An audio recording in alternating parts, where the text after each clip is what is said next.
You are saying the fundamental way we were put together geographically or politically, historically, is the cause of the current problems we are facing. Nigeria is not really a federal system. We are over 300 tribes in Nigeria, and we are just put together into a basket to be hustling for a seat in the presidency, right? And that time, because of the oil interest in the Niger Delta, in the southeast and in the south south, and Shell and Chevron, British oil interests are at stake. There's something called the Mau uprising, where over 10,000 Kenyans were killed because they were resisting British colonial rule. If you look at South Africa, the British government supported apartheid in South Africa. Nelson Mandela was on American terrorist watch list.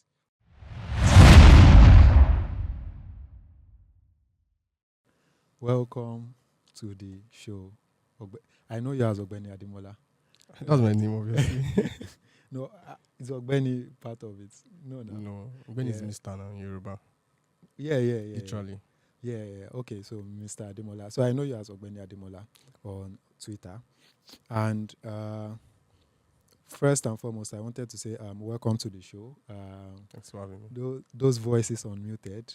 This is the first episode, basically, of this particular show. And I think I found many of your views. I would not say all, not because I've not been through all, but I found many of your views when I found it very interesting. Like in terms of your views about Nigeria, your views about Africa, about youths, about our history, and I saw that it resonated with many of the sort of thoughts that I have, and I'm sure like many of the sort of thoughts that some Nigerians have. So, how did you become, or why did you become so vocal?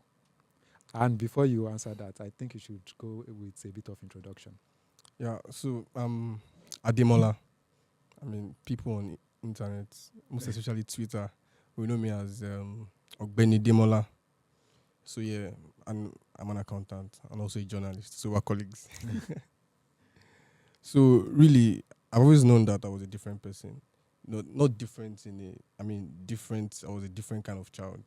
I was very inquisitive and very curious. I knew that there was an alternative to this kind of life that we're living as people of the world. I always knew that there was some alternative. Then I started, listening to music, conscious music like Bob Marley, Fela Kuti. Then I started reading up, I started reading about African history, Dr. Chancellor Williams. I started, reading about a lot of things, and I found myself here today. Interesting. I don't think your opinion is out there, certain opinions, but I don't think your face is out there, has been out there. Why do you think that is? Well, I think I've always wanted people to judge me by my message, not by how I look. If you see, you could have some bias. I mean, a lot of people don't even know I'm a he. Some people think I'm a she. So I like the mystery, the confusion. I like the fact that the message is eating home. Yeah, the she, I would think it was because of a profile picture, which I found interesting. I thought it would be probably a popular person in African history, but I might be wrong. I think I am. So who is it, or is it just a random? No, that's Nina Simone. She's a musician. She was a civil rights activist. Surprisingly, I've listened to at least 2 of her songs. Can you imagine? And but you don't know her face. Name, but not her face. She was a legend. Interesting. Yeah. Now I can place the face because I've seen the face once on an album. Yeah. Okay, so I actually want us to touch on some of the key issues that you would like touch on most of the time. And I would first like to start with we are Nigerians, right? Okay. And I'm not just going to talk about our problems alone. I like to also pick it in terms of, from one's view, what does one think the solution is? But let's first start with problems, which I'm sure if you ask an average Nigerian, they can name 100 problems for you. But what are your top 3 problems you think we are facing now as Nigerian youths? As Nigerian youths? As Nigerians, let me not put the youth caveat. I mean, I don't think our struggle is really disconnected from the struggle of other Africans. Say Tanzania, South Africa. It's still the same, the collective wealth being appropriated by a bunch of people. And, when people talk about analyze Nigeria's issue, it's always very superficial, right? Because I like to go very, in depth. Because Nigeria's problem is actually a systemic problem, it's a foundation problem. Nigeria is literally the legacy of colonial rule, to be honest. Because when people say colonialism is a thing of the past, see, the architecture is going to be with us forever. We never lived like this before as African people. We're just a group of decentralized tribes who lived, with their own sovereignty and territorial integrity. When the, colonialism was going on, it didn't take into context the societal differences, the religious differences, tribal, ethnic differences, just lumped us together for British, economic benefits. And as we are today, we are still, a live experiment of British colonial legacy. And that was happening. Okay, so in me saying pick three problems, you are saying the problems are in trying to pick specific problems, it might be superficial. You are saying the problem might be more systemic Yes. and more historical. I would like to, okay, let's pick that particular aspect in terms of the systemic problem. I think you talked about colonialism. So you are saying the fundamental way we were put together geographically or politically, historically, is the cause of the current problems we are facing. Because when I said problems that we are facing now, for example, I was going to say some of the problems I was thinking about was around, let's say, electricity, blah, blah, blah. But I'm assuming what you are saying now is the fact that those things are problems that, yeah, we can feel touching us, but the actual problem is one step behind that is actually enforcing it. Yeah. So can you explain more deeply into that? I think Nigeria really is not really a federal system. Like, for example, even the British people that put us together, they operate a somewhat of a confederation, right? That's why it's called United Kingdom. You have Scotland, you have Wales, you have Ireland. These are self-governing countries, right, with their own parliament, but under the British Empire, under the United Kingdom. So Nigeria doesn't have something like that. It's just like a group of tribes. We are over 300 tribes in Nigeria, and we are just put together into a basket to be hustling for a seat in the presidency. It is impossible because we are not. Nigeria is very monolithic. We're just lumped up together. It is not. We're not really self-governing. Because we've never lived like this. Many of the people that were lumped up together that formed Nigeria today, we never had any really pre-colonial relationship. For example, the Igbos and the Yoruba didn't have pre-colonial relationship. We didn't have relationship with many of these people. We just knew that they were Africans across the border, right? But you see, this lumping together, and all of these things, it will continue to produce people like this, to continue to produce this kind of result that we're getting. Okay. So my first solution for that is I really think that Nigeria as a federal system should be restructured into an orange union type of something where we have self-governing units. Okay, so I think there are two things to that. The first one is actually the putting together of the country, which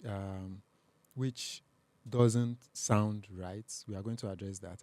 Then the second thing is now making governance less top bottom from top, like it should be top grassroots. to make it more bottom to Yeah. top, right?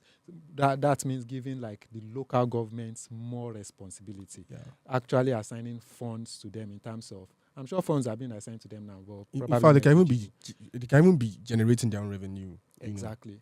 And the central government will just be ceremonial. Yeah. Okay, so we are going to touch that, but let's first talk about how it was put together.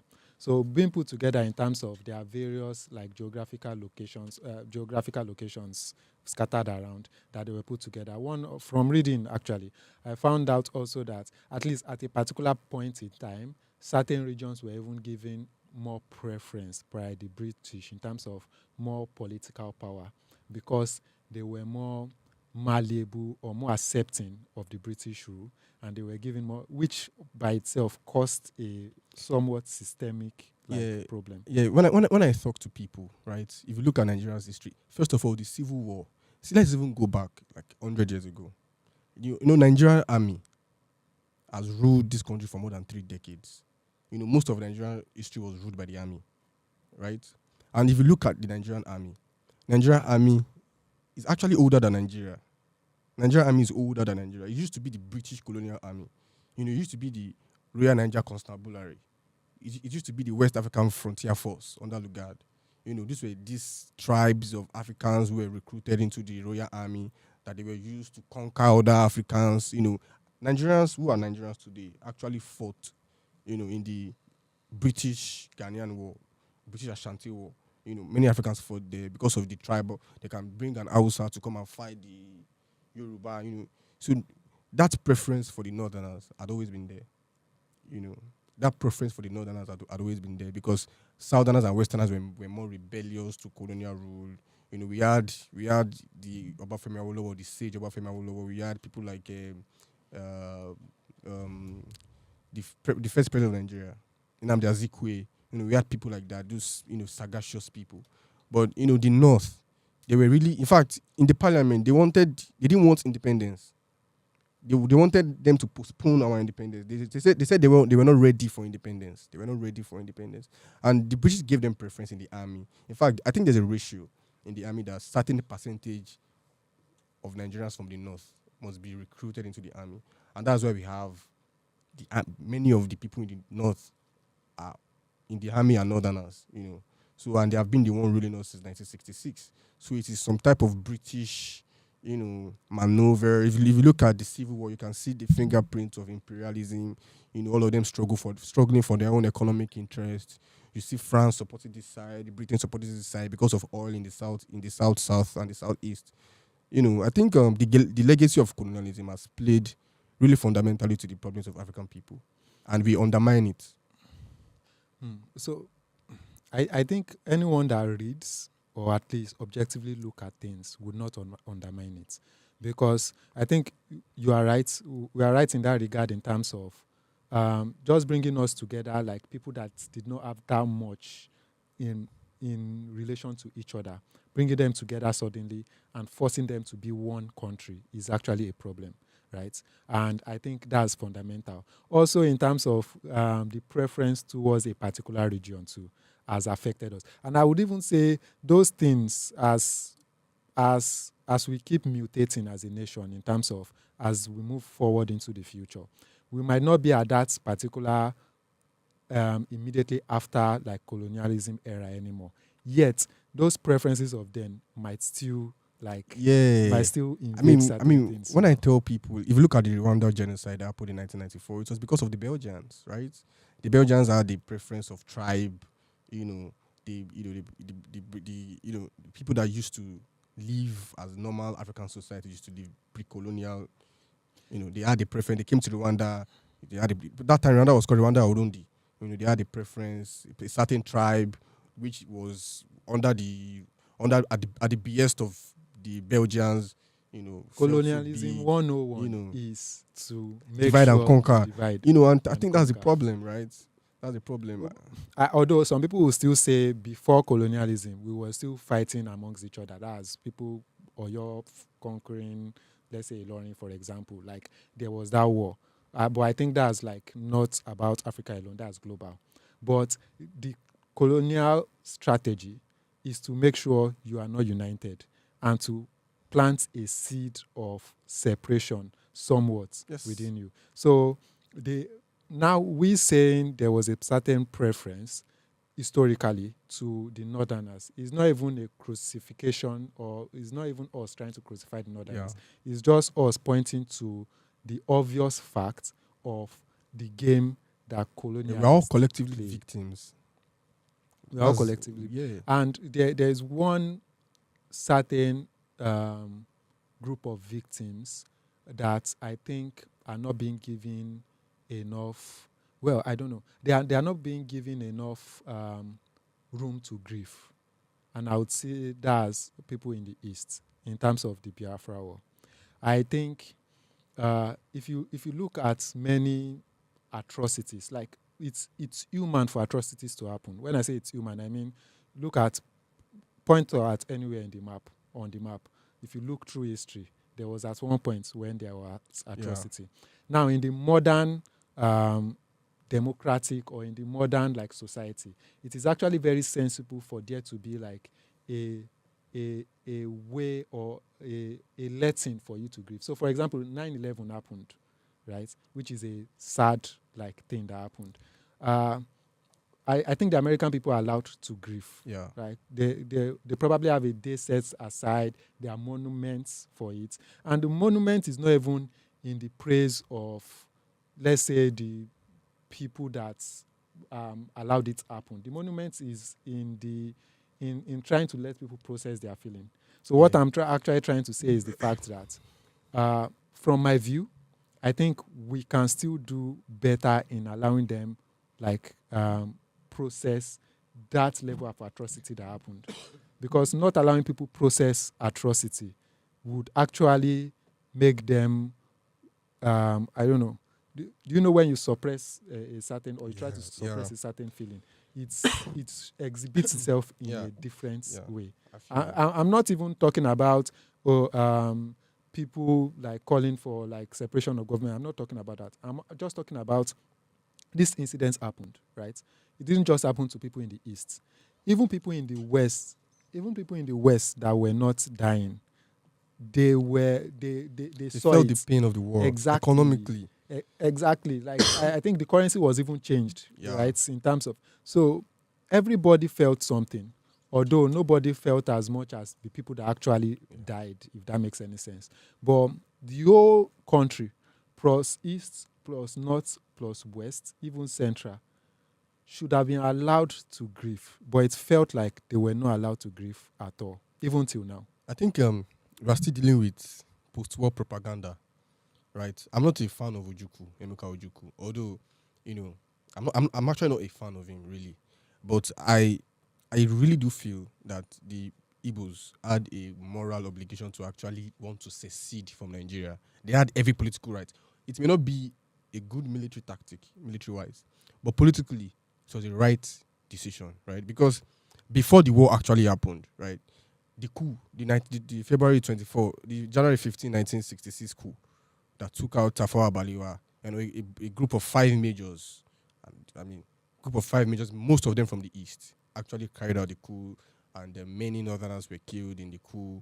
You know, many military people were killed in the coup, were actually northerners. And why I think this is because the northerners actually populate the military. I mean, they make a large percentage of the population of the army. And the first radio station that said it was an Igbo coup was the BBC. They were the first to say an Igbo coup, a bunch of five Igbo soldiers have, they put this tribal sentiment into it.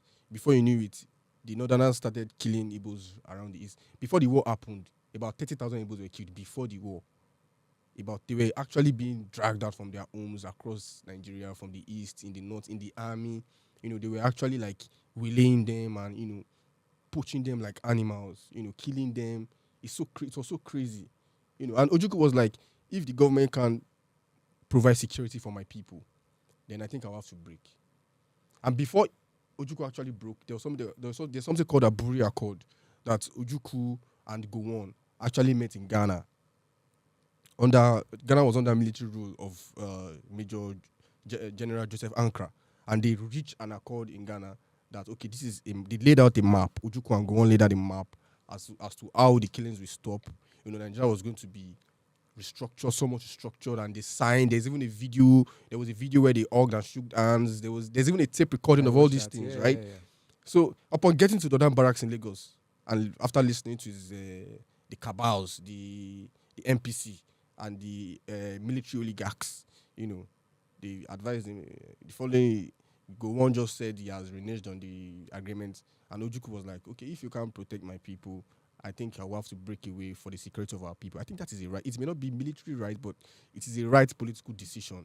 You can now judge Ojukwu for what he did along the war, right? Also, I have reservations about him, what he did along the war, executing Victor Banjo, Philip Alele, Agbam, and all those people. Executing all those people. We can have reservations about him on that, but to say that he did not have the right to actually break Nigeria, to protect his people, I think is an unfair thing to say, really. Yeah, minus the unique situation of that particular event. I think anybody anywhere actually have the right to say, "Oh, like I think Yeah. this is not working." Not just Everybody has the right to Nigeria, self-determination. exactly. Not just Africa. I think everywhere people probably have the right. Like, I don't know if it's Ukraine or a particular region where they, that particular region actually came together. They voted in terms of, oh, we don't actually want you to govern us anymore. Yeah. Now you can say maybe there was certain propaganda towards educating or pushing those people to that decision. But the But they point made is, that the fact decision. is, exactly, they made that decision. So I don't think there is, looking from Gowon's perspective, I think there are two things. First is the human condition states that, somewhat states that if you have more power, like in terms of he has like the government, he has the ammunition, and he has the Yeah. people. So I think him looking at he would not lose a war might have been one of the biggest push, right? There is he could lose, good, but I think he was looking at from a position of advantage that oh he cannot lose, but things cannot be done in that manner. If not, we would destroy many things. Yeah. So if the government, for example, the Nigerian government, if the Nigerian government with all its power, because it knows it is untouchable, like it can even tell like a particular social media to go down, we don't want you in our country anymore. If that power gets to the government's head, right, in terms of their decision making, then they are not going to make the right decisions for the people, Yeah. right? And I think that was one of the things. I think he felt he could win, but he was not taking into consideration The the military. Yeah, lives, the lives. the lives that would be lost. And I think that is a bad thing. Not just the life that would be lost, the lives too that would be changed. It was not just about the East. That's what I Yeah. keep saying. It was about everybody. So yeah, I mean, you were spot on really, and talking about not allowing them to grieve. I think you're actually very right because I think 2 years ago when the Queen of England died, and this lady on Twitter, I can't remember her name now. I used to know her name. I mean, and she was like, fuck the Queen. I hope she's rotting in hell. And people were like, what did the Queen do to you? I think people are so stupid, to be honest. Because, I mean, during the Civil War, right? Nigeria was under a military government. Normally, a military government is not supposed to be admitted in the United Nations because it's not a democracy, right? And that time, because of the oil interests in the Niger Delta, in the southeast and in the south, and Shell and Chevron, British oil interests were at stake because if Ojukwu could win the war, he was going to nationalize and chase those expatriates. And so, because of that, they started supplying.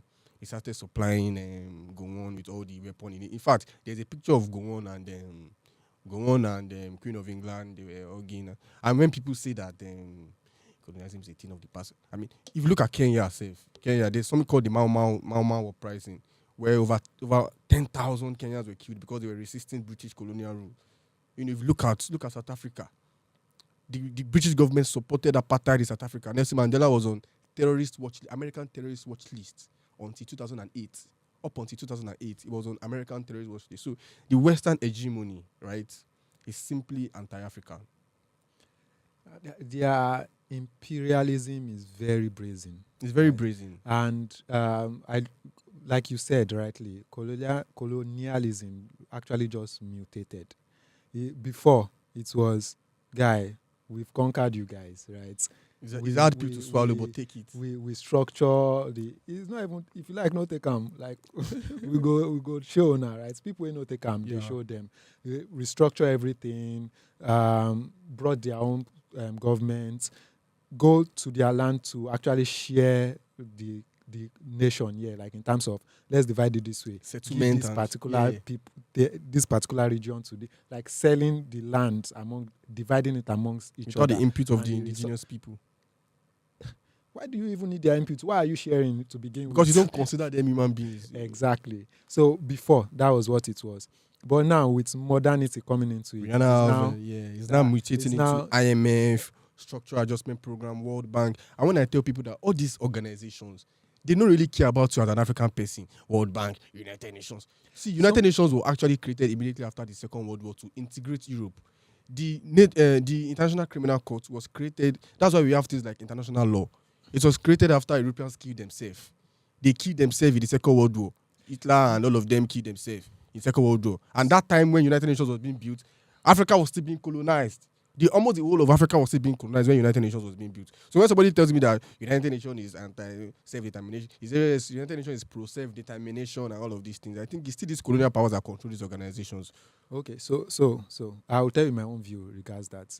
So the IMF, United Nations, International Criminal Court, I don't have that much adverse view against them. So I still think if you look at the core of what they are supposed to do, if they do it appropriately, things should be better. But I don't think the core, many of them are meeting it. Apart from United Nations, because I'm all for United Nations. IMF, I don't have that much view, but from the little things I read, I hear they are more destructive than advantageous to at least African nation, right? But United Nations, I actually like the message, like what they are supposed to do on paper. I actually like it. International Criminal Courts too, to be honest, because there are certain crimes that I believe truly, like the whole world should be able to say, that person, let's go after them and let us like crucify them. But the point is, let us, by the law, see if they are guilty, not crucify them. But the point is, even the US is not subject to them. Yeah. The thing is, you see these organizations have been hijacked and they have become the executive arm of Western foreign policy. You know, systemically, historically, black people have always been exempted from privilege. So, for example, if you look at the United Nations is the most anti-democratic organization in the world. Some bunch of 5 countries in the United Nations Security Council can actually reach a resolution. Everybody can actually, say they want to do something, and the United Nations and the United States of America with a veto power can push it aside. Veto power is the number one problem. So what do you mean? I mean, what does international law mean if it is only applicable to some people? The International Criminal Court is actually even considering issuing an arrest warrant against Benjamin Netanyahu for war crimes in Gaza. And the United States of America is so pissed that, they said they were going to impose sanction on the prosecutor of the International Criminal Court. Yeah, so there are many biases, right? That's why people like Putin don't succumb to all these things, because he's just an executive wing of NATO. Yeah, but Putin himself is not a model that anybody should. Well, as Africans, we don't face east or west; we face forward.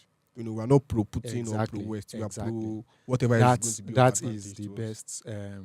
is the best thought to put. But then nobody should judge Africans for liking Putin, for liking Russia, because when Africa was fighting for freedom, Russia gave us weapons, they gave us ammunition. Cuba actually sent troops on the ground to Angola to fight the Portuguese. The interesting thing is the biggest propaganda arm of the West, which is Hollywood. I love Hollywood movies, but obviously one of your best heroes in Hollywood is probably Captain America. Now, I feel like that's one of the West's biggest propaganda arm, the Hollywood. The fact that if by just consuming, like, let's say movies from Hollywood and not reading facts of the world, you would grow up hating China, hating Russia, because people from Russia are usually the bad guys in the movie, and someone in America would definitely come and save all of you. You see, the thing is this white savior complex. That's why, we're not really de-educated for Africa. We're actually de-indoctrinated. The whole system. And now when I tell people that, see, colonialism is not just, say, person pull up for your house with some guns and wants to take your land. It is manifesting in your way of life, the way you conduct yourself, your social interaction, all of these little things that we like, that we think that are irrelevant. It manifests in various ways. I would not say there is like a big power or cabal out there that is constructing everything. Actually, I think there is a cabal. But no, there are cabals everywhere around various subjects. But I can tell you for sure that throughout time, due to the sort of actions that nations have carried out, things have been put in place systematically that enforces this particular indoctrination that you're talking about. And one of them, like I said, we just pointed out, is that of Hollywood, for example. Like I said, without you reading history, if you just watch Hollywood, that's why I don't watch. You would have that particular like indoctrination and white savior complex. That's one. The second thing also is, even when it comes to like how news are being put It's across. always the Hollywood is always like America is going to rescue some savages in the Middle East. Exactly. You know, all of these things. Exactly. Some barbaric Arab man. You know, the Orientalism is just crazy. And But meanwhile, America is the one destabilizing the Middle East. to a large extent. They are the one destabilizing. No, I mean, total disrespect for international law. You know, they don't regard international law. They don't regard United Nations resolution. You know, It's because they it is that same thing that I talked about in terms of going to war. If you have a significant power, it is human condition for you to want to enforce that power. So they have the power of the currency, they have the power of but it doesn't change the fact that military. it doesn't change the fact They that have the the one po- facilitated the genocide. I think the war was No, so it don't- the war was so avoidable. I'm just saying if there was a balance of power yeah. between Gowon and these other guys, right?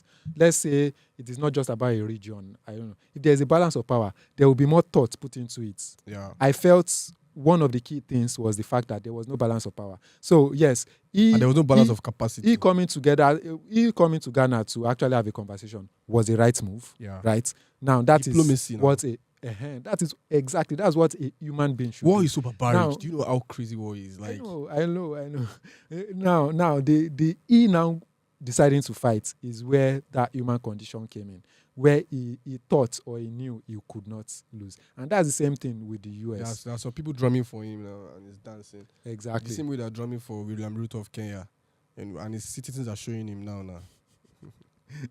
Do you want to speak a bit on that? No, you see, it's still the same IMF austerity measures. William Ruto is just Tinubu Kenya branch. They're like the same people with the same ideology, neoliberalism, taxation. These people are not creative. Like the only way for revenue generation is increasing tax. You know, but you have to invest in people before you tax them. How can you tax people that you have not invested in? And the cost of living has gone so high. You see the VAT on bread, high inflation rate. People can't afford a good standard of living, and the children and the youth, they flooded the streets, saying we did not vote for Joe Biden. We did not vote for the International Monetary Fund. You know, these are austerity measures that they will give you requirement to collect loan. You must privatize key infrastructures in your country like health, education, water, and all these things. You're just opening up the economy to Western capital.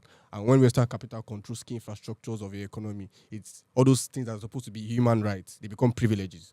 So education is supposed to be a third world economy is supposed to be a welfareist economy, right? Because the people are poor. There's no reason why Nigeria cannot provide free education. There's no reason why Nigeria cannot provide free healthcare.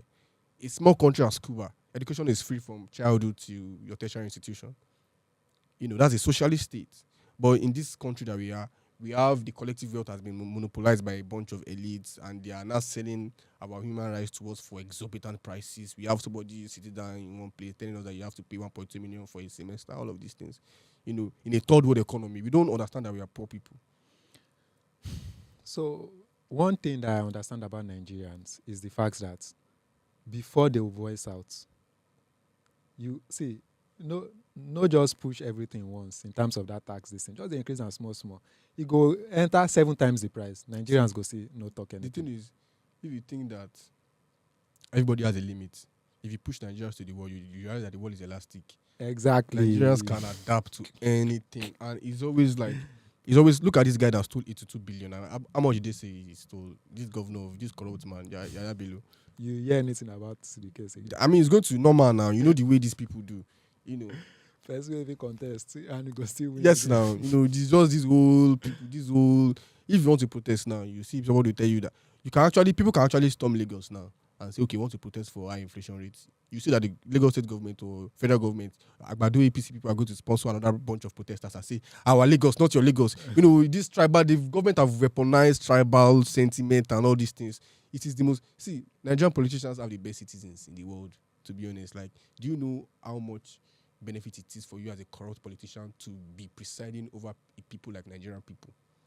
You know, we are always going to self-conflict. The people are supposed to fight. Now them they also rock. Now person they saying thief 82 billion. You know, we are busy talking about person do something, tribalism, all of these meaningless political adolescence.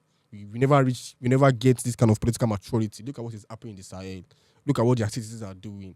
the French colonial system still, lasted since the 1960s.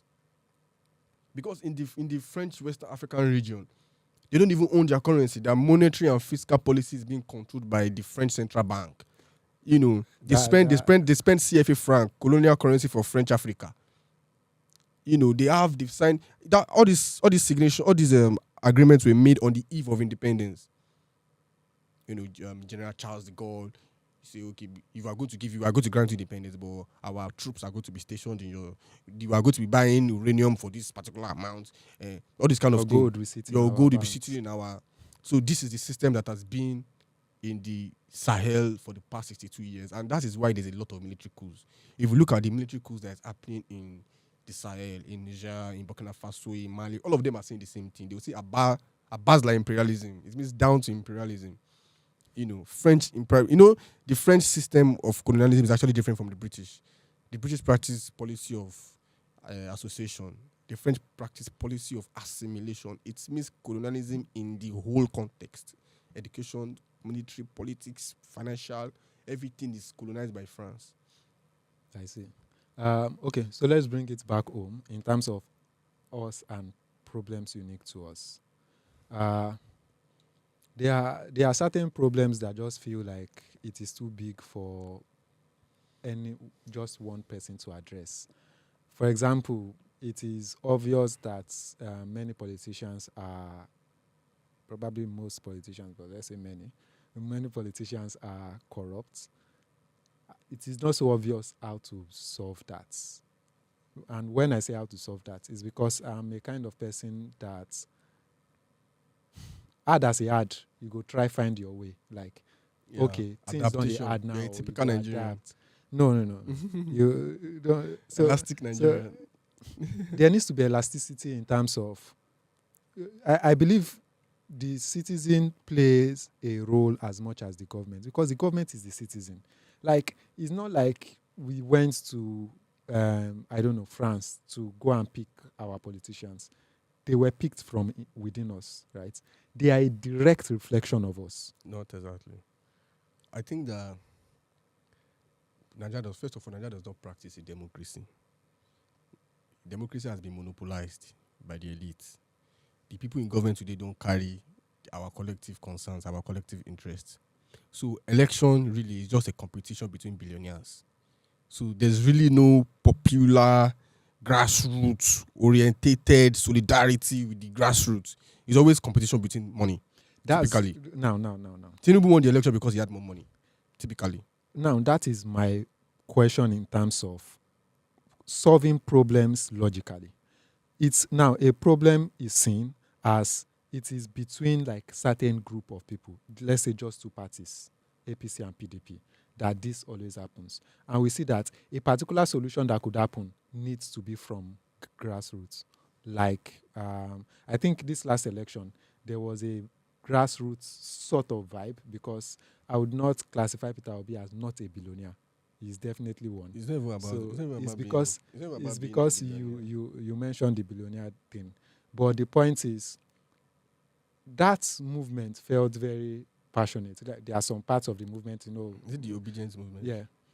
That movement, and I'm not talking about, like everything that anybody thinks is wrong about the obedient movement, because today, if you pick one good cause, let's say taking care of children, by the time you gather 1 million people and say, let's fight for this cause, at least you see 200K there that are not okay, if that makes any sense.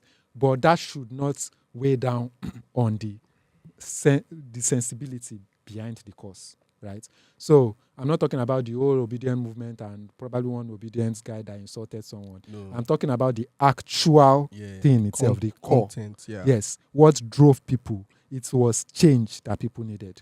Because people understood Nigerians that. are desperate for a messiah.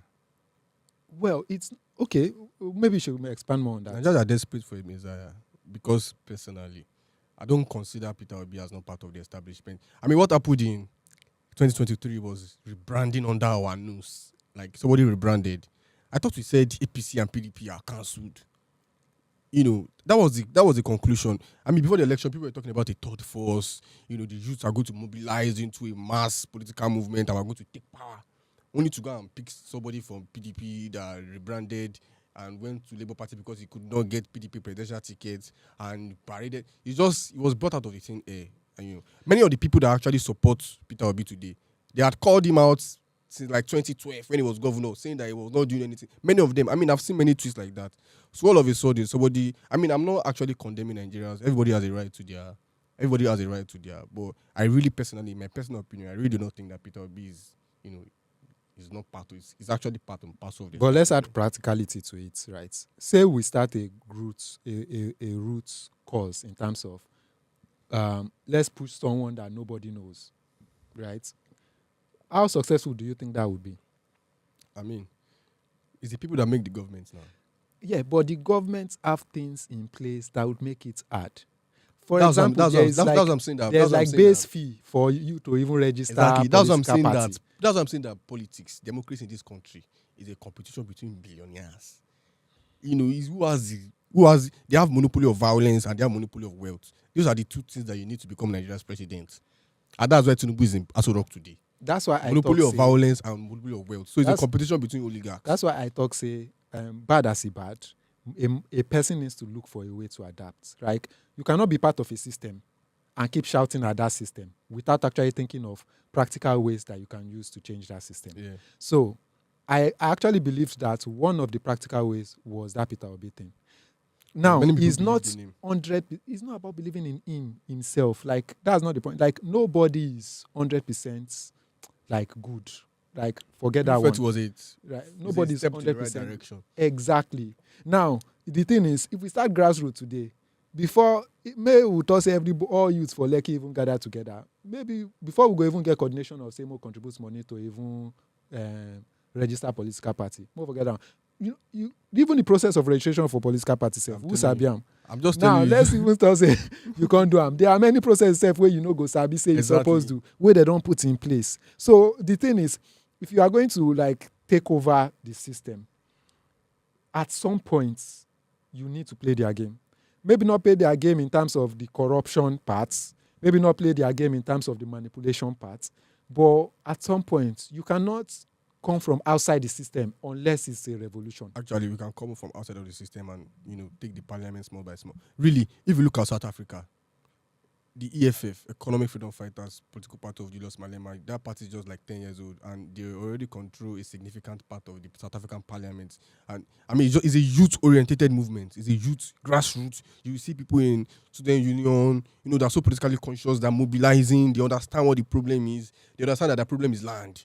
That there are some white people who are descendants of colonial people who have actually taken the land and the land is still with them.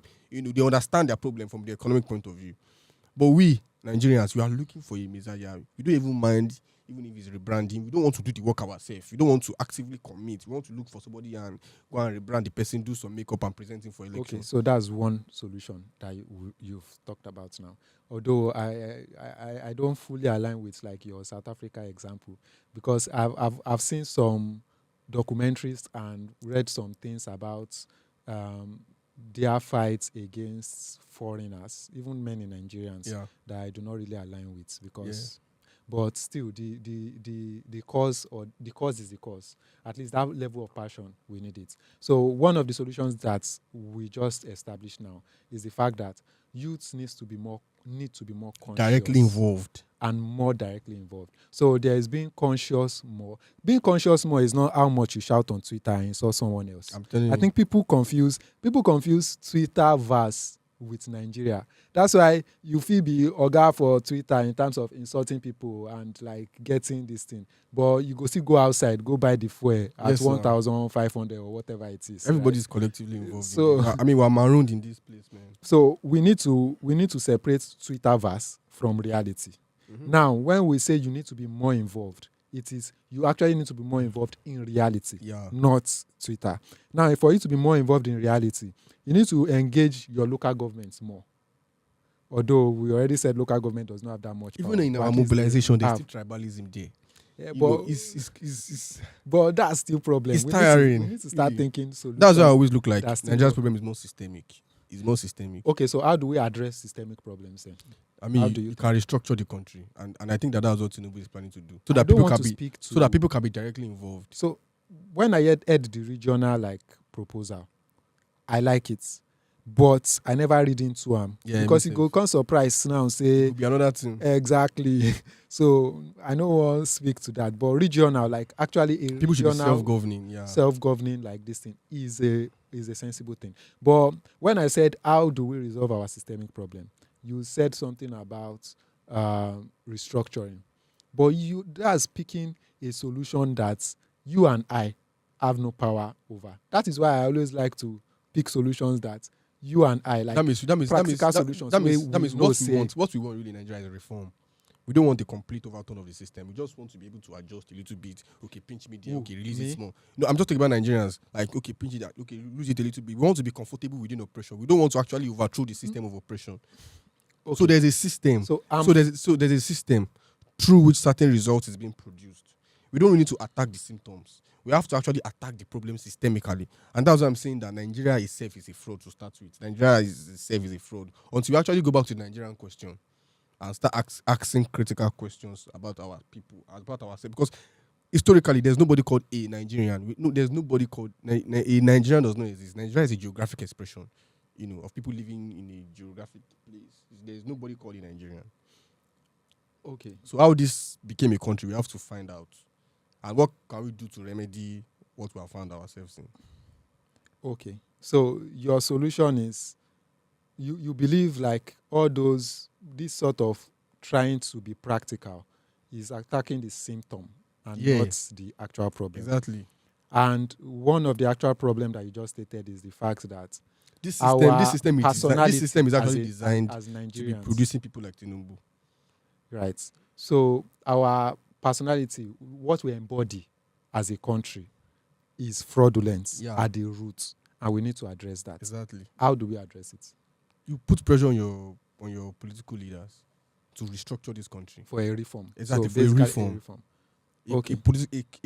A political reform, a sort of self-governing type of reform, where people are brought together from every nook and self-governing. cranny. Yeah.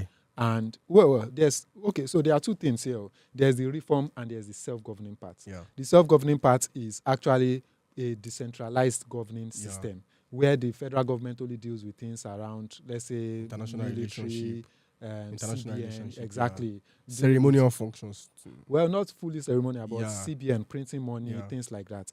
But the actual work starts from local to state. Grassroots. Local states. Yeah. So that at least if my road no good, don't be say I go need run go Abuja go meet person. I go my local government area. And I go know how much they don't give responsible. Exactly. And I go don't know how much they don't give them. Say, now money way they come local government, where local government they produce be this, one. And now money way that they give local government from federal government place be this, two. How come my road no good? Exactly. At least we go fit catch person. Because now if people sit for Central in terms of Abuja and your road no good, if you just is throw insult there, that one no they work. Exactly. In fact, if Nigerians want to be sensible, it seems our insults are even working in reverse because those people are just getting better. It's when we've been insulting. So all those people don't care about insult. They don't even care about tribe. Let people insult cause because they work in reverse. If I say our cause in our prayer, and Nigeria is a proof that prayer cannot cure poverty. Okay, so the decentralized agreed. The actually addressing our identity as a nation is key. Yeah. Like our identity as a nation. I think many people understand and many people have seen that we are just a geographical expression, like different people that were forced to come together. But I also think we've spent so much time and we've been through a lot. For example, the Civil War. And we've been through a lot. For example, no matter the region where you go, at least people go still tell you, say, oh God, this pain, where would they feel? Nah, these certain people cause it. Exactly. So at least we have a common ground, right? To an extent. Now, I think we need to work from that common ground. We cannot just go say we should start from zero in terms of what maybe Ibadan, this. That's what I'm saying, that Nigerians don't even understand the problem. Yeah, but I still like to think of practical solutions, because if we always keep things in vague manner in terms of it's systemic, but we cannot address it, then people would go home after like listening to this and just think, Omo is above my power. But It's not nothing above is anybody's. truly above anybody's power. Exactly. The things that are above my power, our power, we can state them. For example, this restructuring that you said now, I fit tell you say it's something that we should be more conscious of, but we Exactly. know fit do am. Exactly. The best way we can do That's why I is say we need more political pressure people. maturity. Exactly. So we mentioned political maturity. That's empowering more people politically, right? More youth politically, making sure we grab more opportunity Yeah. out there. I actually think that's one key thing. So I don't know how, but we need to be more involved. I don't know. Even I myself, I'm looking at, oh, how can I be more involved? Although I'm in the private sector, so I would Yeah. rather still stay there because hell no. But I'm looking at how can one be more involved. So you on your platform, you try to educate people more. Yeah. I would believe that's one way to be more involved. How? What are the other ways you think Nigerians, someone in Obalende, someone in a small village in Kebbi, can be more involved? That's why I said that the whole system, we have to actually understand what the problem is, then we can mobilize against it. So the problem really is that people are not really politically conscious. And how do we make people more politically conscious? By engaging more people. That's why we must have an intellectual vanguard movement. An intellectual vanguard movement. People that understand the issues, people who can provide practical, reasonable solutions to challenge the systemic issues that is producing this type of system that we have. You know, putting more pressure. Engaging more people. Engaging the grassroots. It's very important that we actually engage the grassroots. Okay, so I think you just said something interesting, which is like an intellectual movement, because not be everything be about insult, and not be everything also is about action. I even Because think learning is In action. Nigeria itself, we don't even have political ideology. Nigerian political parties, they don't even have an ideology. They are just doing it. You can see somebody in APC today, is in PDP tomorrow, is in MP next tomorrow. No ideology. What brought them together is they are competing for monopoly of wealth, of monopoly of power. That's what all of them are billionaires hustling for. And I think that kind of system is not viable. It's not. It's not. We just imported the Igbo system. Dump it. We don't understand the anthropological differences, the societal differences. Because I don't even consider America practicing a democracy. I don't think America practices it. I think America doesn't practice a democracy. America practices a one-party dictatorship. Two party that is one actually. Well, one party that looks like two, Exactly. but they are The two basically parties the are same just thing. typical American extravagance. But the thing is, America, whether there's no difference between Joe Biden or Donald Trump, or the difference between Republican and Democrats, it's still the same people. There is a template. The American political system has been hijacked by the elites, by a monopoly. There's a structure that you must bow to. See, the president of America is just the PR, the face of the government. He's not the one who calls the shots. There are people who call the shots in American government. They call them the deep state. The pharmaceutical companies, the military industrial complex, the intelligence agencies like the CIA and international lobby organizations like APAC.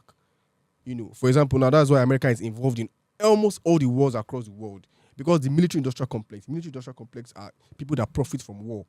So if there's a war going on, so America is going to support both sides. They're going to kill themselves as long as as long as weapons are being bought and money is being made. That's how they profit from sickness. The big pharmaceutical companies, they create the disease and sell us the cure.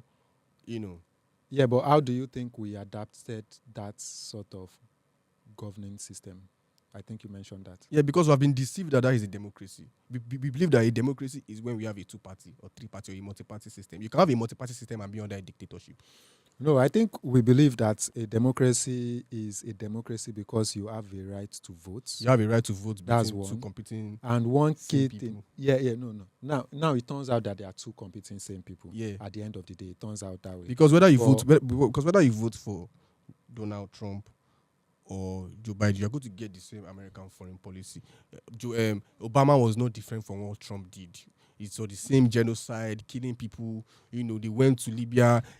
Donald Trump will have done exactly the same thing Obama did. So we always attach freedom to seeing black faces in high places. That's what we see freedom as. That's what we see That one is equality a as. level of progressiveness that is quite slightly. You see black faces in high places. The woman that was voting against a ceasefire resolution in Gaza is a black woman. They put black faces in high places. We don't actually want freedom. We want symbols of freedom. No. Okay, no. There was a black woman voting. If she were white, it still would not matter now. It's just, I think she was just performing her duty now. That one, she's not. I'm saying that as black people, we should not see that as symbols of progress, or that's not a symbol of. She's both black and a woman, so. Two points. Exactly. 2 points for some people think is but the same woman is supporting the killing of indigenous people in Gaza. Do you know how many people have been dead? Over 30,000 people have been killed since October 7th. Yeah, but she's just there to voice our part of the Western. I'm sure she gets, like, she's told what to do. Exactly now. So told to vote against a ceasefire. Right. You know what it means to vote against a ceasefire? Yeah, but now let's bring that back to us, because I think they get too much attention. That's like America. They already insert themselves in everybody's life.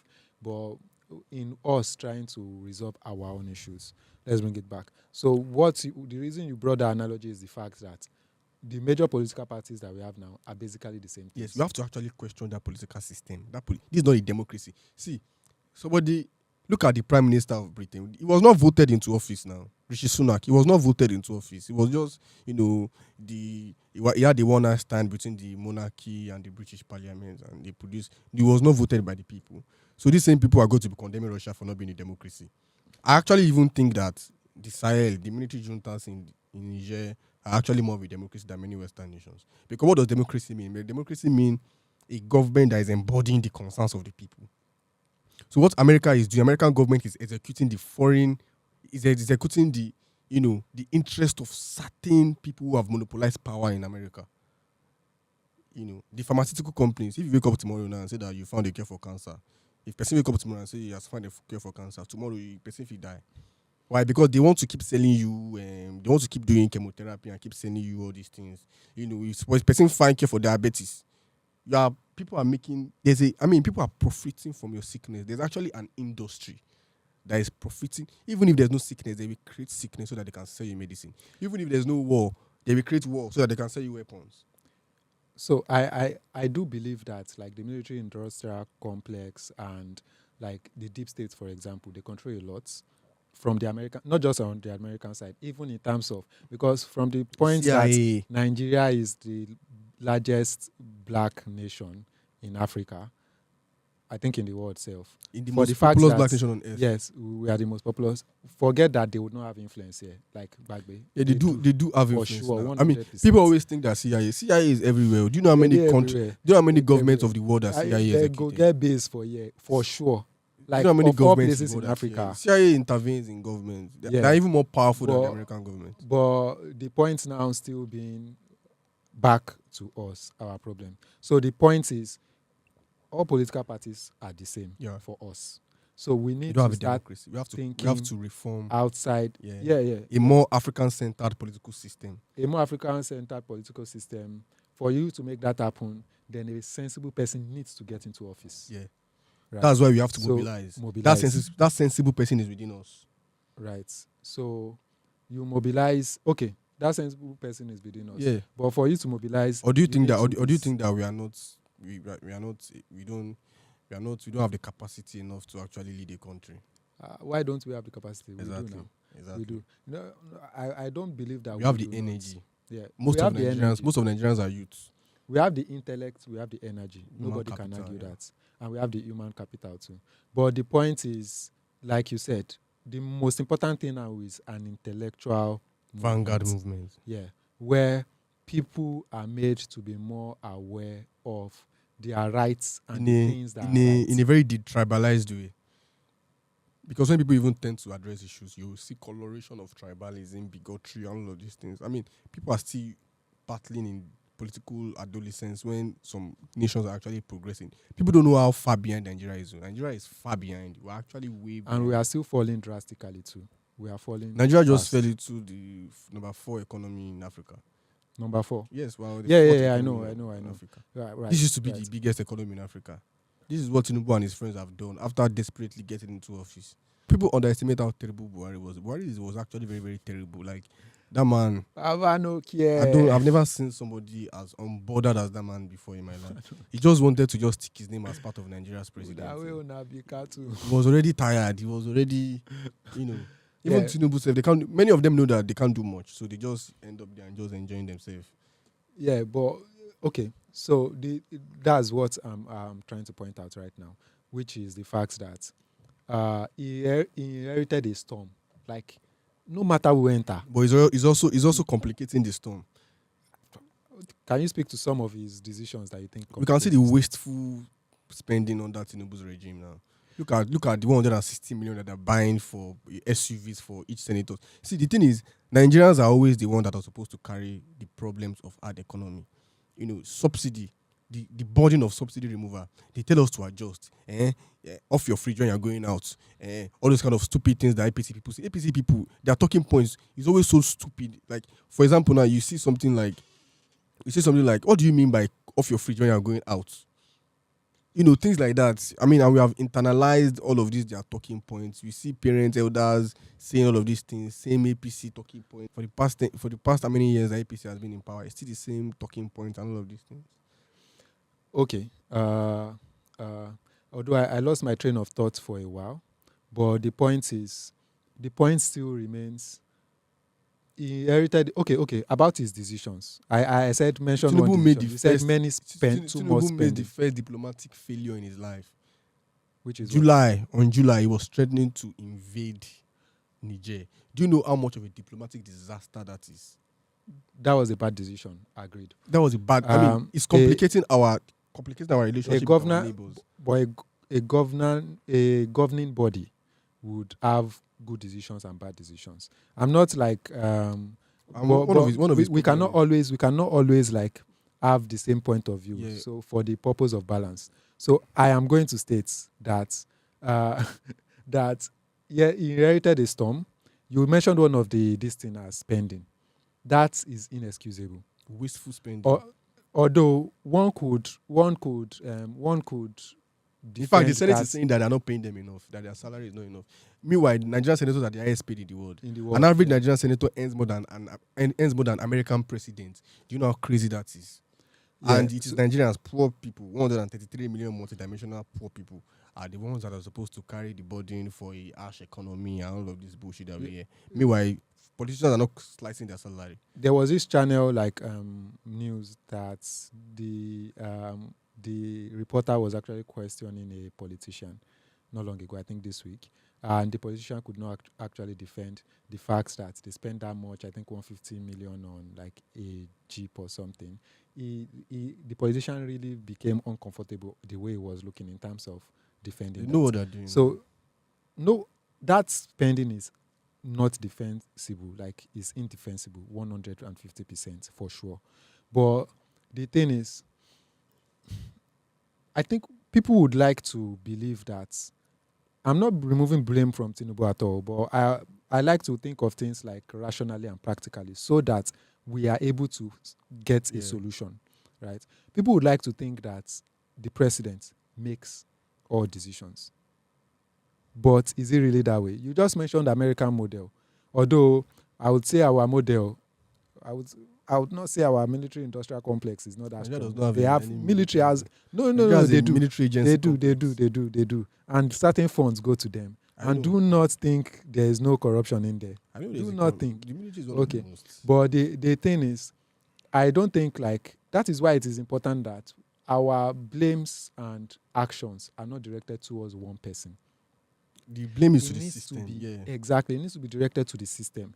And if we want to actually make impact, it needs to be directed to the people closest to us that are within the system. Yeah.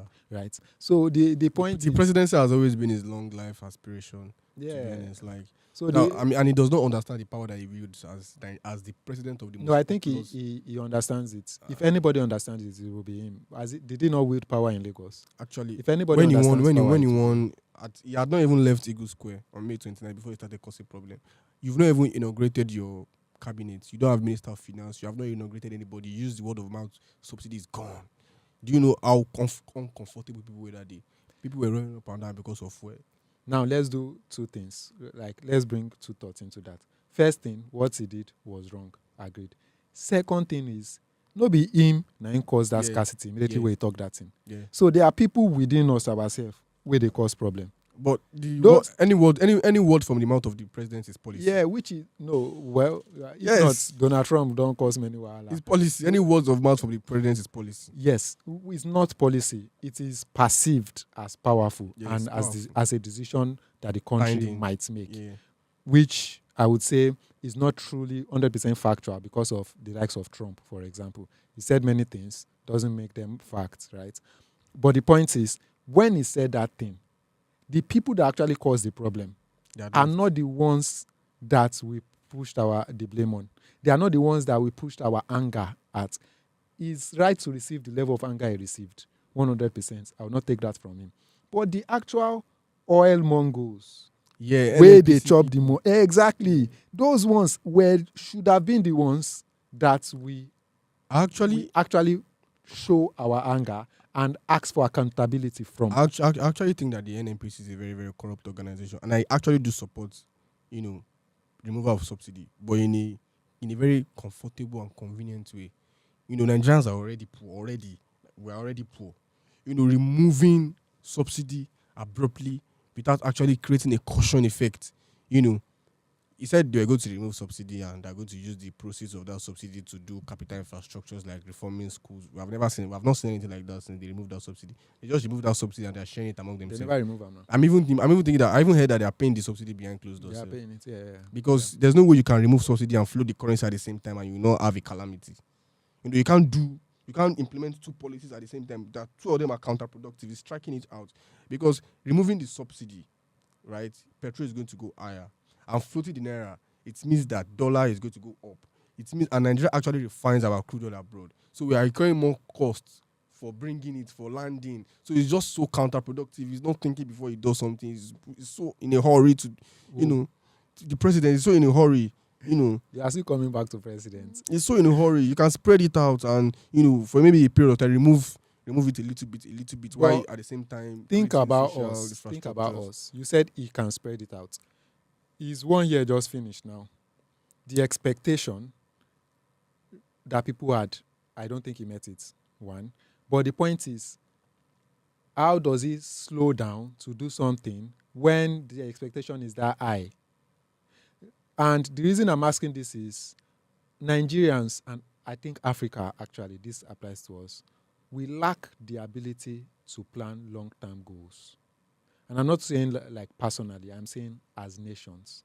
Like there are nations that were powerful of the past. They can start a 200-year project. Yeah. Say, let's build this museum. Our politicians are not creative. The only thing that, the only power they have, the only creative thing that they can do is to buy. They cannot create anything. That's the height of the expression, to buy. Let's touch a fundamental part of that. I'm not talking about the to buy attitude. That's one we don't already know. The fundamental part of that is, if you get 4 years and you don't know, say, the next person will they come after that 4 years, because obviously most people, they win. Yeah. But good luck is a this thing, which we can touch that later. If you get 4 years and your main motivation are even to steal to begin with, right?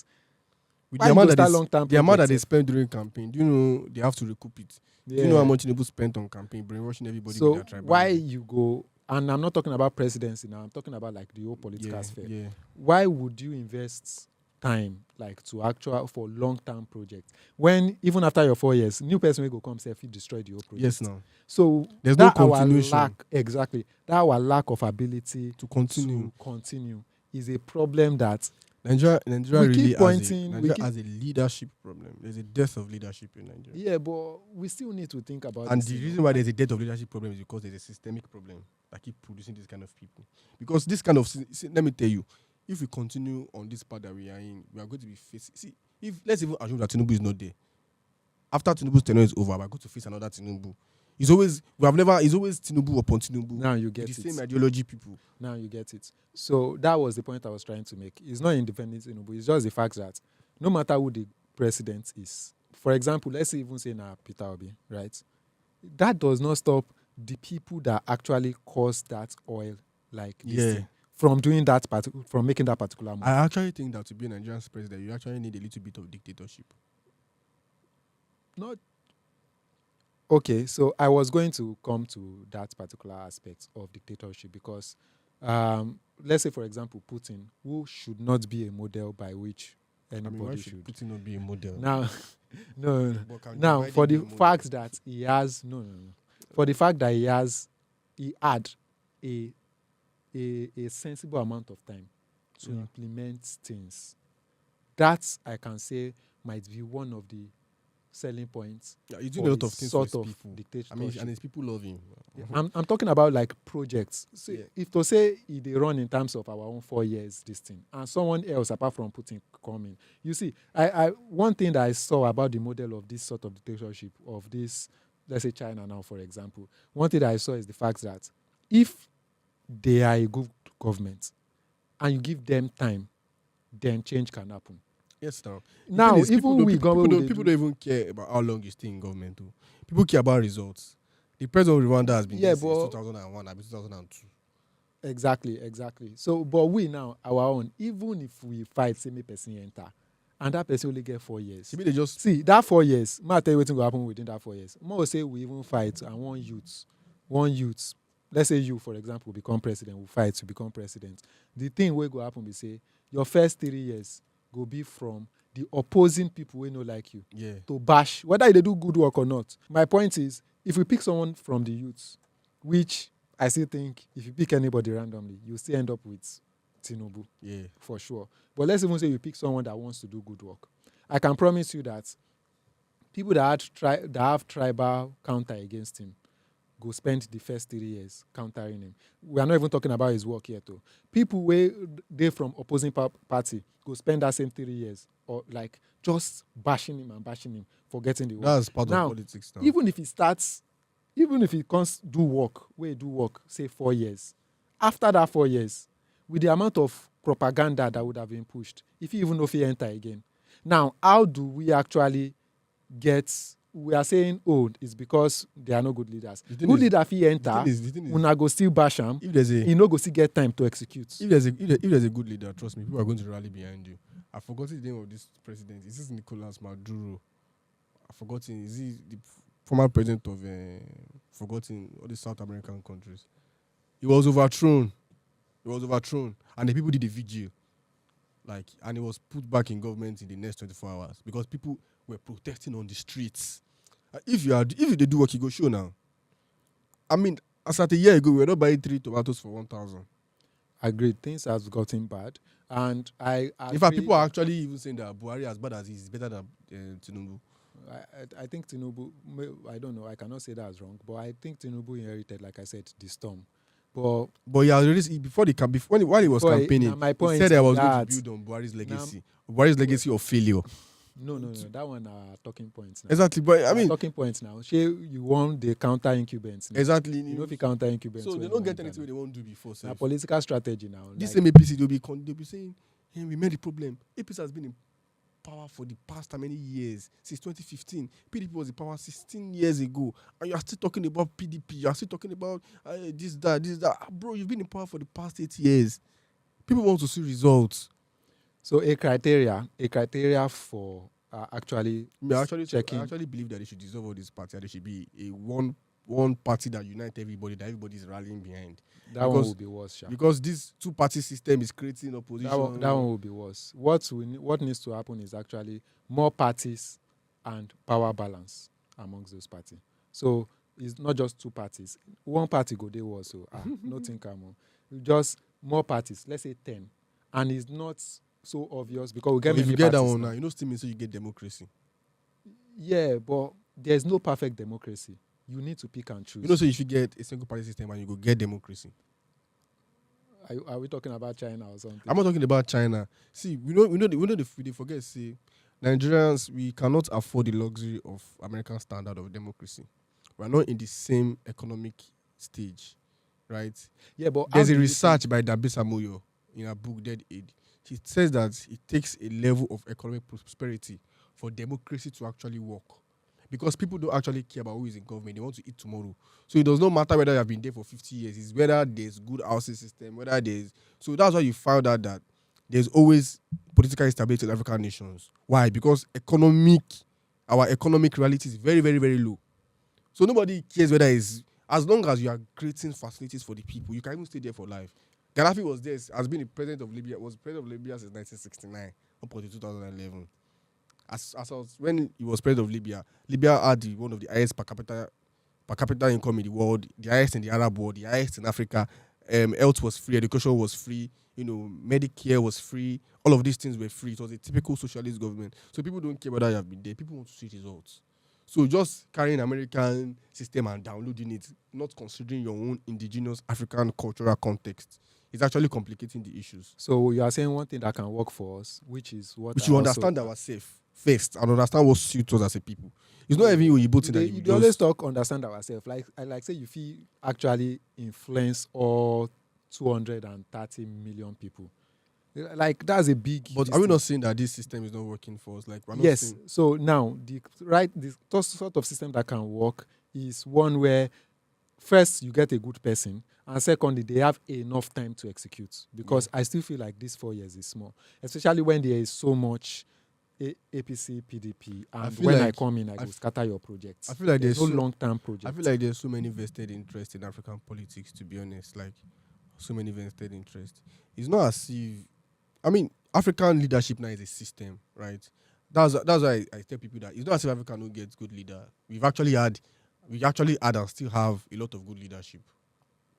But you see, African economic state, if you look in a very nuanced point of view, you could see that there are actors, backstage actors, back-end actors that are pulling the strings.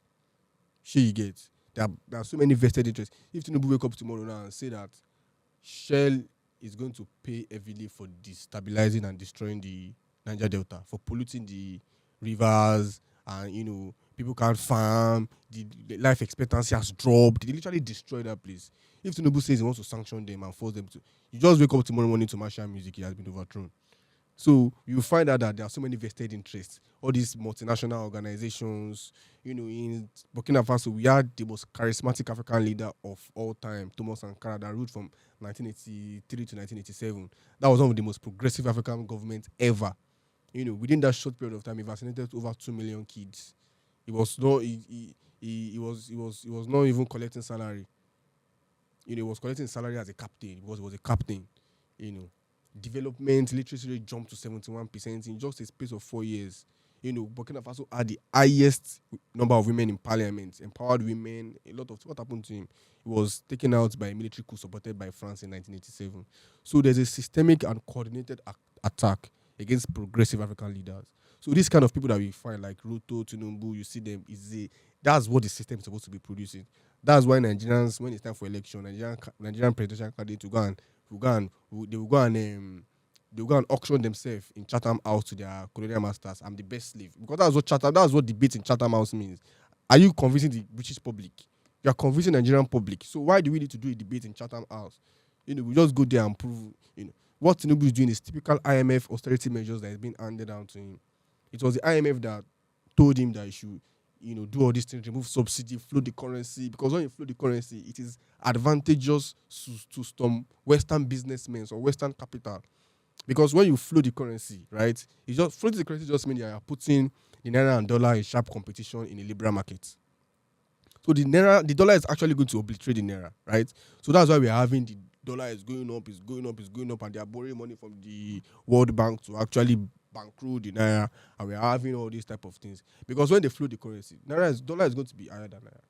Dollar is going to be higher than naira, and Western businessmen can now get our labor and our raw materials for cheap. So there are some people that are benefiting from all these things, all this system that we are doing. There's people. So as I'm saying, that our problem is more systemic. The more you see, the more you look, the less you see. Okay, so I keep going back to addressing those systemic, and we've already made progress around that. First is knowledge, like increase knowledge, like at least there must be movements that increase the knowledge of people, right? Second is actually trying to, grassroots movements to actually get a leader there, like Yeah. grassroots movements. When you actually increase knowledge, then there will be more aligning towards that grassroots movement to get a leader there. Third is actually we need to actually look into like the sort of political system that we run. These two political systems In fact, I don't is even not think really that working. They are the same thing. Nigeria at the moment does not have an opposition. Nigeria does not have an opposition. When you say opposition, what do you mean? Like a foreign policy? No, like Opposition. Nigeria does not have an opposition party. Yes. Like if you're looking at it practically, yes, everywhere is Agbado. Like practically. No, it's They've not about permeated everywhere. Agbado. That's not no. The point is opposition is the same as the guys Yeah. in position. Yeah. Whether it's Atiku or But in this the last thing, are election, Tinubu has been able to, establish himself. That's why you have somebody like Donyo Kupe. When Donyo Kupe was hailing the mobility at that time, all of them they don't know how much of a corrupt. I think he even went to prison himself for corruption. Donyo Kupe, that man is a very notorious person when it comes to corruption. And if somebody like Donyo Kupe endorsed me as a presidential candidate, I will commit suicide. It means that I'm doing something that is very, very bad. This same person was clapping for, but this is the same person that was sent out by APC. Now it's in bed with APC, with the Tinubu government. You see people like that, and we are not, we don't, we are always positioning for the barest minimum. We are always looking for crumbs on the table when we actually deserve the table. No youth should actually listen to a character like Donyo Kupe or somebody like Obasanjo. Nobody should actually listen to people like that. So our youths are more powerful than they imagine. I think they lack the awareness of how much power they possess. Although during NSAS, a consciousness of that power came in terms of, we can actually do this. Yeah. But the consequence or the sort of reaction that the powers that be had on that movement I think it scarred many people. Yeah, right? the thing is, I actually went to okay, please. I think that thing that NSAS is a moment of rude clarity for Nigerians. That we've actually been thinking that our government is a liberal democratic government, but when you are faced during NSAS, the government pull off the marks of liberalism and show them the fascist side, because the government we don't have a democracy. Like I said, we have a militarized democracy. Obasanjo, when they became president in 1999, just off the military uniform and put on Agbada. Another military ruler ruled us from that time. After that time, Buhari, another military ruler. So that military consciousness, that mentality, they see peaceful protesters as we should not allow people who have actually served in the military to come and be president anymore. We have witnessed a lot of military brutality. Instead of us allowing people like Buhari that could crush and shoot at peaceful, harmless protesters and actually still even deny it that people didn't die. That's hardcore. Do you know how much gaslighting we faced during 2020? And so, like, I've never seen something like that before in my life. Like, people were actually lying to your face that nothing happened. Show us the dead body. APC people are so annoying. Like, show us the dead body. No, so there are two things to it, right? There are mouthpieces, people who it is to their profits if a certain person stays in power. Yeah. Right. And it's not even necessary that they're in a political position. They could be gaining by inverse. Yeah. Right. And those people are actually one of the big problems that we have. Someone like Dangote. I ain't mentioning names in that regard. The thing is, let's forget Dangote. Like, if Dangote talk about like political this thing, people go still take cameras. I'm talking about the everyday people. Yeah. Where they ask to say, show me the body. Like those everyday people. For example, it could be your mom, your dad, like people that are more like old school. I don't know if that makes sense. Now, the point is, we have two things around the NSAS that actually happened, right? There is the power, the core power itself that lashed out and scarred us. And there is the mouthpiece, which are like the normal citizens that would back that power no matter what. See, no matter what you talk from today to tomorrow, there are people that are hardcore Tinubu people. Yeah. There are people that are hardcore Atiku people. People that are hardcore Peter Obi people. See, in their eyes, those leaders can never be at fault. So you need to be conscious about those people because they are so also slightly our problem. Those are To the be type of honest, people that we don't need in the system. We but don't they need are still people like part of that. the system. So the thing is, I don't want to address those particular people that enforce the gaslighting. I want to actually address the people in power themselves. Shibi That actually Erufai said carried it that out. the Lekki massacre was Photoshop. Something that was recorded live when the shooting was happening. He said that it was Photoshop. I You can't. know the one for your own place. Yes, What now is the Southern name? Kaduna. What's the name of this Islamic group? I've forgotten that. Um, But, I used to know them. yeah. So Yeah. he Moral no fit police. talk anything. He no fit talk about Admaiya or something. I've forgotten. We're of like invading their mosque and killing. I've forgotten the name of that Islamic group. And let's not even talk. Like I'm just saying, he don't do your own. So Yeah. talking about Lekki's own, I'm sure that is even small compared to the one that he did. But the point is, for Lekki's one, That Lekki massacre does not mean anything to Buhari now. This was somebody that was shooting people for sports during the Civil War. so That's what you get when you allow a former military person to. let's talk about the consciousness of that Lekki movement, the NSAS movement, right? Yeah. And I think it's the consciousness that we need to bring back because I think we are in a sort of abusive relationship. And if you are in an abusive relationship, there's something slightly called, maybe, I don't want to call it the Stockholm effect because that's more about kidnap. Yeah. But it's more like you could They see love a their person oppressor. that is in an abusive Stockholm relationship. syndrome. Yeah. I don't want to call it that because Stockholm syndrome is more aligned towards, maybe you're kidnappers. Yeah. But you could see a lady, for example, that is in an abusive relationship. Let's say the guy, they beat him, right? They give her a black eye. But other times, he give her food, you get. Other times, he does things that she likes. She's still in an abusive relationship and she should leave. But there's that human thing in her head that would not make her leave unless she gains a certain knowledge and she becomes conscious. Yeah. I think during the NSAS movement, there is that consciousness that came upon us in terms of we can actually make change happen. Yeah. We can request stuff and it will be given to us. NSAS Not just the given NSAS to movement us. was a parable. It's not just given to us. It's not that we can request stuff and it will be given to us. What belongs to you cannot be given to you. Yeah. It is more like You're right. you can request stuff, you put them there, and you should be able to ask You're accountable that to us. accountability. So when we ask for accountability through that particular movement, certain things first started around that movement. That always happens for protests in Nigeria, where they will first try to term it violent protest. They tried that. In fact, they even send the violent people there. Exactly. It was one House of Rep member that was shooting gun in Abule Egba. One man like this. They tried that thing. It no work because I think there was adequate media coverage of like, no, we are peaceful. Like anywhere when they talk say no, they peaceful. When they even share video. That one not the part of us. In fact, see us with the cook for streets for like we are okay. So that consciousness came upon us and we understood that yes, we have power. That's one. The second thing that now happened is how that was oppressed. And that is the abusive relationship part. Where they scarred us, and you see that kind of thing where person where they give you black eye, like boyfriend where they give you black eye, you see bring you person where they give you black eye after I don't give you finish. Because I remember during the NSAS, the interview to Numbu, it was said, why were they there? It was actually making an argument for the massacre of like for the massacre of young children, Gen Z. Like many of the people that protested during NSAS, they were young people in their 20s. I was there. It's only that last day that I know that I was not there, but I went to like the NSAS process. Can you imagine? And I was like, what kind of characters were they? What were they? Can you imagine? It was by luck that I did not even go that day. Can you imagine? Because I called my mom and I was like, I want to go.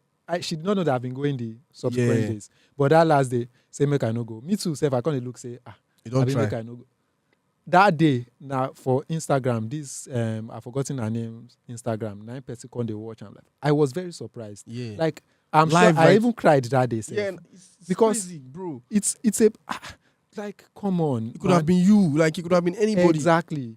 So now dealing with that thing of the abusive relationship. I think stuck now. NSAS is an unforgivable. It should be a turning point. Like Yeah, it should be a turning but point. the reason I keep saying abusive relationship is the fact that it now had the inverse effect of what it should have had. It should have been the point where we decided that no APC person. not be about APC. It's about no people of this From these people from this power caliber, like these decision makers, this system exactly. We don't want it anymore, right? This particular system, we don't want it anymore. That's what it should have. Like, it should have brought a sort of, it should have heightened that like consciousness. But it brought about that abusive relationship thing where now you can't calm. Like, I know, understand that calm. I got confused. But I think it's just a sort of post-traumatic effect. Everybody wants to die now. Maybe about the death. I think that if you actually push people out, if everybody knows, say 100k people, they go. Yeah. Like, yes, we don't know, say some feed die. So people go, you know how Nigerians go do now? No be me, in Jesus' name. After that, you go think, say you no go die, right? But the thing is, there is that post-traumatic effect. I think there is that scar that is in our subconsciousness where we've been done wrong. Yeah. I think we are still processing it. We're not even giving the medium to process it. We have even adapted. See, brutality has become a normal thing for Nigerians. You know, that's why when military is brutalizing somebody, some people even make fun of it. Somebody that is abnormal. It's somebody that should not be. But because of the, like you said, Stockholm syndrome that we have in the military, you know, the brutality, I mean, we are used to things like this. And it should not be, to be honest. I think NSAS should be. We need to find our voice again, because it's very essential that we find our voice again. Like our brothers are doing in Kenya. Kenyans, at least they tried. And we need to, I think there's that fear that's violent occurrence had. We need to deal with that particular thing that happened. Yeah. I know that they formed a sort of committee or something. Nothing came out of all those like, we cannot have panel of inquiry. It's the same thing that I said about like dealing with this Biafra thing. Yeah.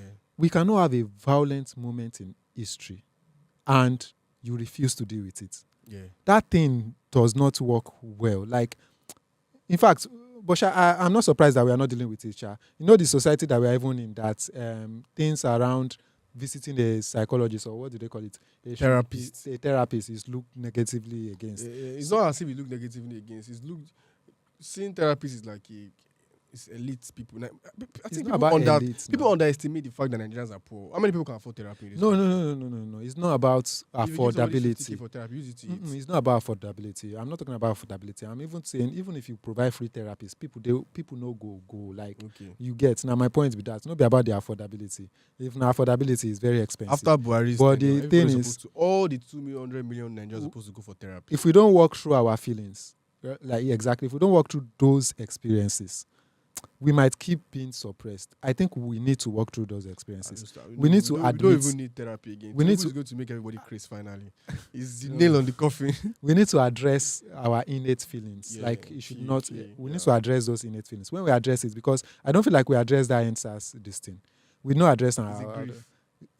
Yes, we not address them. Like, we need to actually like address that feeling. Then we'd go out again and say, it don't happen.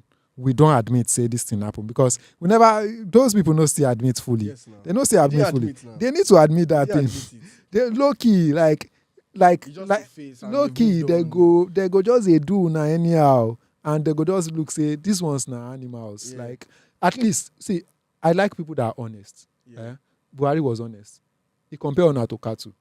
Yes, no. He did honest. Like, the guy no care, he did honest. But be more careful of people who no compare it to Katu. We just do them like low key. We come knowingly like finish you now for that place. Yeah. Deny them, say nothing happen. Carry them the body. Close. What the fuck, guy? It's crazy, bro. That's some barbaric shit. Like, I can't imagine that happening. That kind of thing no supposed happen, and una can't still like. If to say na war, that thing happen, na war crime. Nobody go jail. Yes, nah. J Bawi. Is that not what Tinubu said? What kind of characters were they? Say why were the people at the minimum? That's what he said. At the minimum, even if na the soldier will shoot, na him go court martial. They be your known soldier now. Say they don't know them. Even if na that one, at least we go come to ask and say, who be your guy will give you order? nobody go jail. Nobody gives the. Is the only one person that has the right to give the army order, and it's the president. No. I don't think so. Yes, now he's the I don't commander in think so. chief of the armed forces.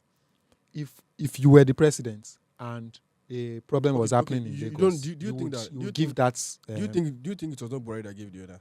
No, I don't. Okay, I'm going to say I don't know who did, It is the and that's Buhari the that truth. gave the order. I don't know who No, did. but only one person commands the army, and he's the one. I Even don't the know. even the chief of army staff reports to him. He's the chief security officer now. I think you might be underestimating the complexity of relationship that happens within everything. The governor, for example, he does not even need to necessarily give an order. Governors and generals I'm sure they have dinner No, and they have this yeah, thing. but If it be something where if it reason and talking say, about my guy, I'm even talking about protocol wise. okay, The governor doesn't even have the right to command the police. by law, You okay. don't have the right to command the police. But Only one person can give the police an army order, and it's the president. So I prefer not to speculate on who, but if we add bodies that are accountable, yeah, like people that actually care about you, then they would actually throw a sensible investigation. What and Buhari did? show us. What Buhari did? Save gone. Is like a microcosm of actually what happened. As far as it is a microcosm of what happens under military rule. So when people were actually advocating for military rule in Nigeria, I was just looking at them like this. None of them lived under military. Is it Abacha that you are going to? If Abacha were president, is it same Abacha that led troops to Yanokwaja to keep people during June 12th election? No, nothing came out of it. You can't question anybody. So Yeah, but you just said you think we would benefit from dictatorship slightly. no, I know. I feel like if we can channel it to the right place, we have a lot of energy that is being channeled to the wrong place. For example, I actually support capital punishments for corruption. I support Same here. capital punishments for corruption, to be honest, because it's not only death that is a capital offense. Corruption is a capital offense. Do you know how many people that died because they didn't pay 7 years salary? Yeah, they didn't pay 7 years salary in Kogi State. Do you know how many pensioners are dying because they've not gotten their entitlement? No, I agree to that, like So, 100%. Well. It should Capital punishment. I support life imprisonment for I it support because capital punishment. I don't think. Okay. I think we have to be. Because I maybe think I'm we have just to be, slightly. I think we have to be radical with We- our approach. To be Yeah, honest. okay, so we need to be radical with our approach in this regard. But after we don't do and reach one place where we don't clear enough people, Yeah. we can take, because I don't fully support capital punishment. I feel like we can do life The imprisonment. rots in Nigeria. But, Do you know the yeah, rots in Nigeria? The rots, yeah. I agree. Do you know what the agree. former I accountant agree. general stole? Billions of naira. I mean, many of the money that they steal, like they don't actually need them. What do you want to buy that 82 billion? On the most serious note. Now, place where they even put the money Yes, now. outside. Yes, now. Now them can't they Yes, even now. gain this thing? What do you want to sure buy say- that? You know, 82 say billion? many of these people, for where they hide money reach, they can quench, and other people not go even know where that money they, Yes, now. and you don't go. They hide money inside Sokaway, inside GP tank. I dey even talk about external accounts, Yes, like now. external, The like money low that key Abacha offshore stole, you are accounts. still collecting it 30 years later. Bro, what's how can you steal something that much? Abacha was a klepto now. That is no. There is kleptomania and there is just even insanity. on Twitter, they're actually whitewashing Abacha. I just look them like this. Online No, no it's one, just some people like looking at is pattern of government minus the stealing. It's pattern of government. Some people are whitewashing it. The thing about Abacha, he had a lot of energy that was channeled to the wrong cause. But the thing, If those forces were channeled on corrupt people, Nigeria would have been better today. I'm telling you. but the thing still keeps being people that steal. I don't know. One thing that I know is you cannot remove greed totally from human being. Like we should be self-conscious. But there's a level of greed that is just I don't know how to deal with it anymore. sensitively greedy. It doesn't just There's make no sense. justification for the salary that Nigerian politicians get. I actually do think that politicians should actually be collecting minimum wage.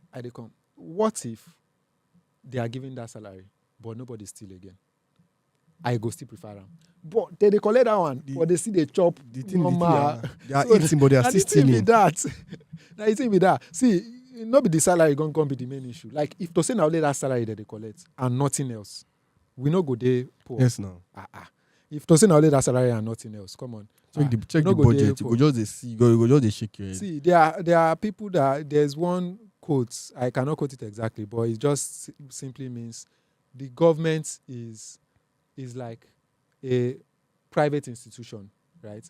But unlike private institution where you are beholden to, you are supposed to produce something, Yeah. right? You are beholden to Yeah. shareholders, right? You are beholden to this, you are beholden to that. It's just a cabal put in place, and now you can't even get the largest military again. The crazy thing is, I don't understand how people actually justify. Sorry for going very partisan. I don't understand why people justify the kind of politician that we have in Nigeria. To be honest, because if you are in the corporate sector, as somebody like, let's even be frank, really, if you are in the corporate sector, you're a recruiter for a company, let's say a fintech company, and somebody like Tinubu brings a CV for employment, are you going to rationally employ somebody like that? Like, it's like mentally, age-wise, is not here. Like, it's like it does not have the capacity to actually do analytical stuff. But is that a So Nigerian problem? why did we put the lives of 200 million people in the hands of somebody like Tinubu as old as that?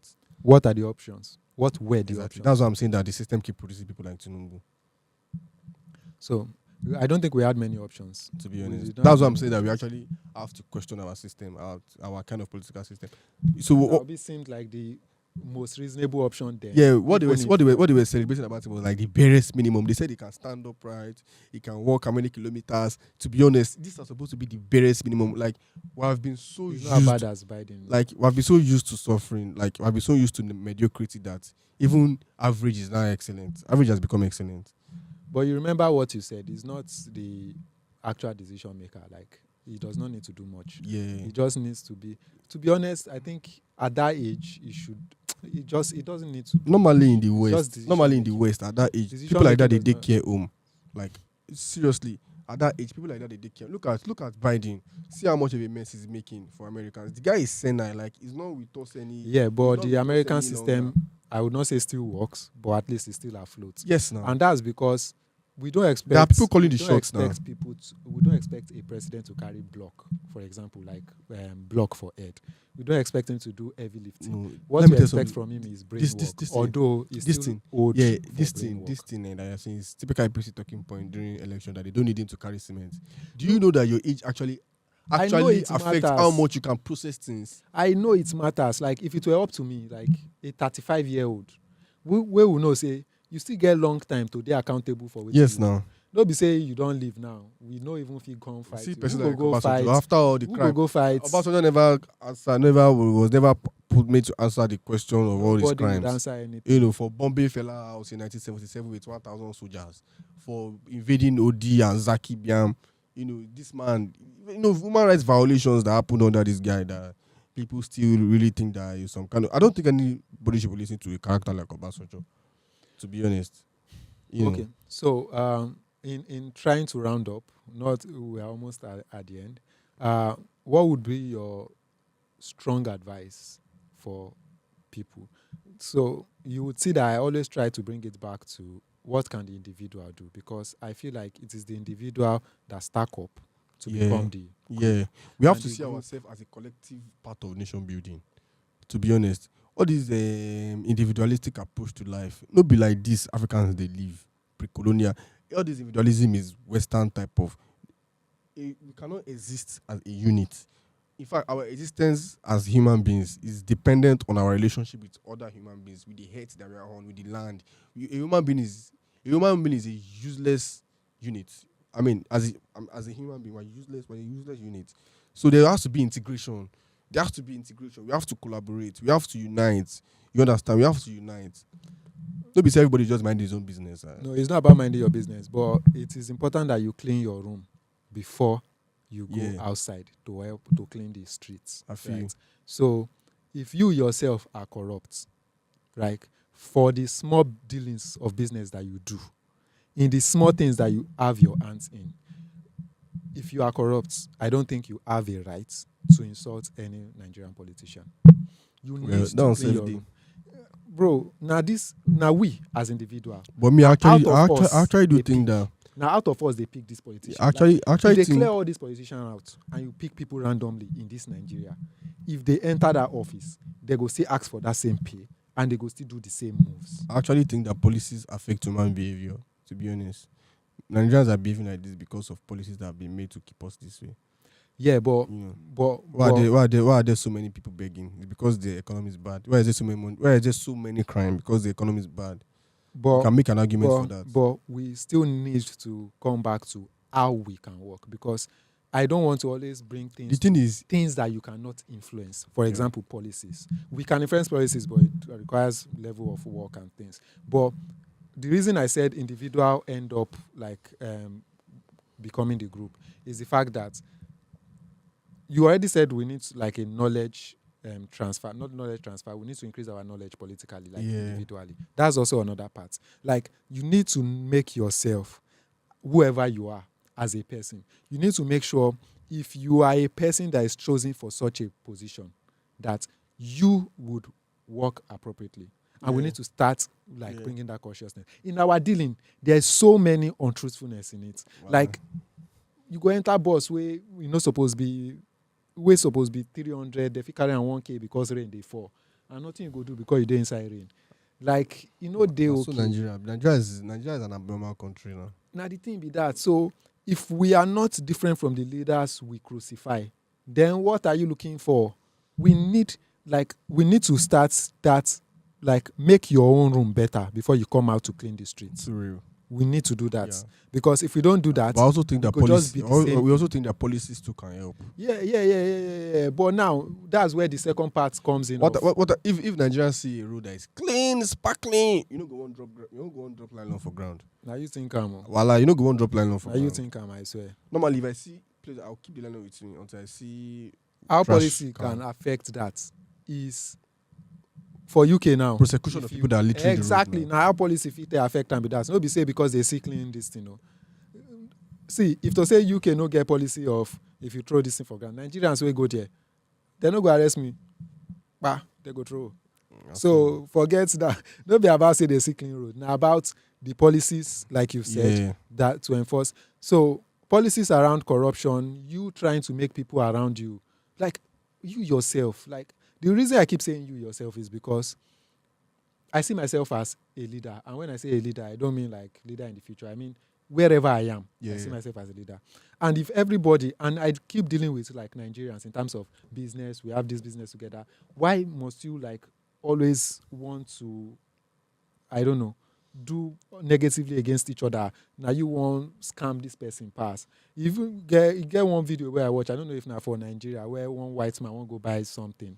The thing supposed to be 50-50 naira because they say the guy if he knows sabi. One man don't they tell the seller say, tell and say na 500, tell and say na 1K. As individuals, we have a lot to do as Nigerian people. Exactly. Yeah, too real. If you don't clean up yourself, forget about cleaning up the leaders, right? That's why many of those leaders are brazen. They know say I be you. Like you feel just there because no be you get the money now. Where you they shout, they talk say I they do bad. But if you come here, my guy, you go do the same thing. So they know say they look each other. They don't like being the oppressed. Exactly. They don't know say guy as I look you, we they see each other now. The same thing will be. That's why because if they look at youths, like there are 5 youths that came to I don't know, that came to ask for accountability. If that man looks at you and he sees that, from your accomplishment and your way of doing things, these people are not me, right? I'm not saying he will budge, but at least he would know that he needs to be more accountable. Yeah. So we actually need to be more accountable. Why would they scam? Why would they do like negatively against each other? Now we want to scam each other pass. Now we like. I'm so tired of that thing, man. That's why I just want to say, now. If you pick random people, I swear, I see the talk. If you pick random people, say make they put everybody ID card for you. They pick random people, say now this one go be president, Senator 1, Senator 2, Senator 3. This same thing will happen. I feel. So we need to be better in that regard. Yeah. We need to increase knowledge in that regard. I don't know. Is there more to say? I actually had questions around, but we just talked about politics. Maybe we should do speed run around the questions I had for you. How important do you think, although I have like an opinion around this, for nuclear energy, do you think it's something that is worth pursuing for Africa? I really do think so. I think so. That's nuclear energy for creating, for electricity generation. And we say we could go they find nuclear weapon. Even nuclear weapons, I think. Even nuclear weapons, I think the Africans actually. Okay, so the African in me might say yes, but the To nuclear globalist weapon. in me, yeah, but the globalist in me, the because I'm first a world citizen, would say no, because I'm actually after denuclearizing nations. Like, we need to bring The thing all is, nuclear weapons out. people are not looking at the racism behind this nuclear energy and nuclear weapon, all of these things. South Africa, when South Africa was under white minority rule, South Africa could have nuclear weapon. They add, They actually even had nuclear weapon. But South Africa is under a black majority rule. But South Africa cannot have nuclear weapon. yeah. You So know, Israel, that is actually over supervising a genocide, has nuclear weapon. Do you know how they many never admit that they warheads? do, Do you but know how many everybody knows they do. warheads? Do you know how many warheads of nuclear weapon that America has, that Russia has? And these same people are these ones saying, "How can you tell me that I should not have a nuclear, program when you actually do have a nuclear weapon?" So that's why I said the African in me would say yes. And the reason is because every major power in the world currently, Yeah, one of the ways that they demonstrate that they're a major power is by having nuclear weapon, weapons. yeah. So the African in me would say, let's also get ours, just to demonstrate that we are now in this sector. It's just I think But it's a way to, it's a way of self defense, because no, there's no self-defense in there's nuclear when there's weapon. no self defense per se, like the fact that you know that somebody has, because the fact that the West knows that Russia has nuclear weapon, there's a way they deal, there's a way they are with Yeah, kid gloves, and that's why I said that's why the it's very African in me that's why wants it's it. very, very hard to find American and Because- Russian troops engaging in combat. Instead, they will use a third party state for their Cold War and shit, and that's why Ukraine is very particular in this kind of situation, because Yeah, Ukraine is just like, Ukraine is a battleground between the West and the East. You know, Ukraine is a battleground between NATO and Russia, and lives of millions of people are being lost for it. right. But the globalist in me, the human, sorry, not globalist, the human in me would say no. I think we But the should human in strive you say no. towards- The human in you say no, right? And that's realistically, but that's not how the world is. The world is not humane. Yeah, but we should strive towards denuclearizing. Like, I'm hoping there will The come fact a is, day why where should somebody have a nuclear weapon? And this is the it's a problem. deterrence, Yeah, according to them. It's And a I deterrence. think there's a problem with civilization, because white people, their definition of civilization is a total conquest of nature. And that's why I say, like, anthropology is important, understanding societies and how they behave. African societies, our own understanding of civilization is affinity with nature, living side by side with nature. We see ourselves as part of the nature, as part of nature, as part of the community of nature, like animals, plants. We don't, white people, their own idea of civilization is conquest of nature. That's why you find out that we have climate change, we have a global warming problem. Somebody has nuclear weapon that can actually, somebody has nuclear weapon. Maybe you need like 100 nuclear warheads to actually perish this earth, and somebody has like 5,000 nuclear weapons. There is more than that. Can you imagine? Way more than Really? that. Russia has more. I'm not. They have clear on the thousands of figure. nuclear warheads. Probably 7,000 or 12,000. Why should somebody like that? why should somebody possess something that's capable of destroying the world, and we call that They civilization? call it deterrence. They call it deterrence. Deterrence in terms of now someone else that has it. It's like standoff when both of us have like guns towards each other. Yeah. So nobody wants shoots because If everybody has nuclear weapon, nobody can use it now. now the point. That's why now their logic that is the logic behind it, right? But I think we should like aim. But I'm actually after nuclear energy, which is I think is something that we should actually strive towards. If we can actually try to increase our experience and knowledge around Yeah. that, managing it, Yeah. disposing effectively, because the waste. disposal is one of the core things. Right. Okay. Which book or books would you advise Nigerians and Africans to read? Books. My favorite author now is Dele Ogun. Dele Ogun is a lawyer, right? He wrote this book, A Slave Ship Called Jesus, by Dele Ogun, and A Fatherless People by Dele Ogun. 50 Years a Briton by Dele Ogun. And you can also read this book by David Olusoga, the Kaiser Holocaust, Germany's Forgotten Genocide. And you can read, on Nigerian history, you can read books by, what's the name of this man that wrote What Britain Did to Nigeria? Maxiolun. What Britain Did to Nigeria. Oil, Politics and Violence by Maxiolun. Puts into perspective Nigeria's history, post-colonial, colonial period. Yeah. Interesting books. Any podcast? Podcasts. I'm not a fan No. of podcasts. No, I'm not a fan of podcasts. I actually like podcasts. But my kind of like podcasts like this. Sure. Interesting. Uh, uh, do you have like you are very vocal on Twitter. Number one, why do you think that is, and what sort of change do you hope that would effect? Like I said, I think we're at the stage of sensitization, of sensitizing people.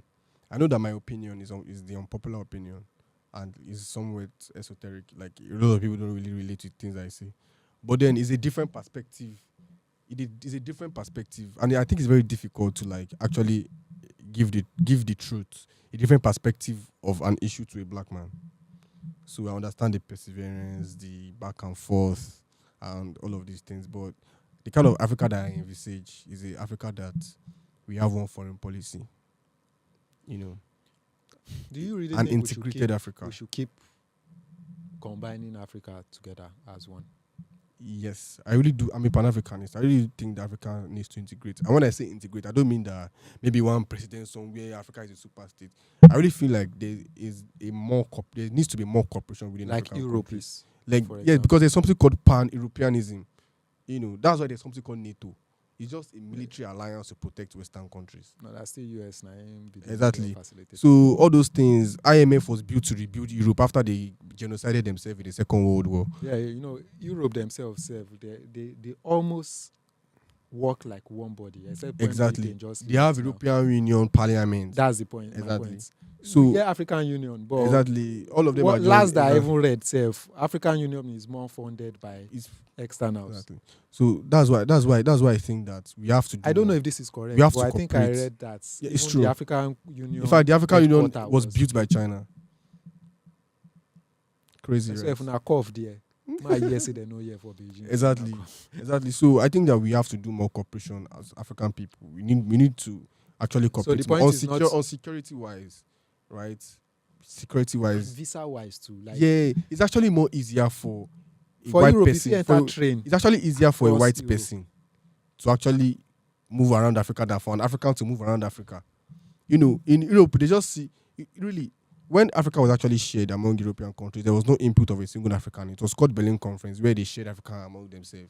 All these borders are artificial, like they are artificial. This is just another kingdom, another Africans across the border. So we don't see ourselves. They've created a division in our mind that So Africans are divided, countries and shit. For Pan-Africanism, I think we need to do the opposite of what I suggested for like our own, which is individuals need to clean their room. Yeah. For I think Africa, we are focusing too much on our own problem as nations now. We Yeah. are focusing too much on internal problems that we are not. But looking nobody at is talking about. cohesive. Everybody is not talking about Africa in a geopolitical context, and that's the problem, right?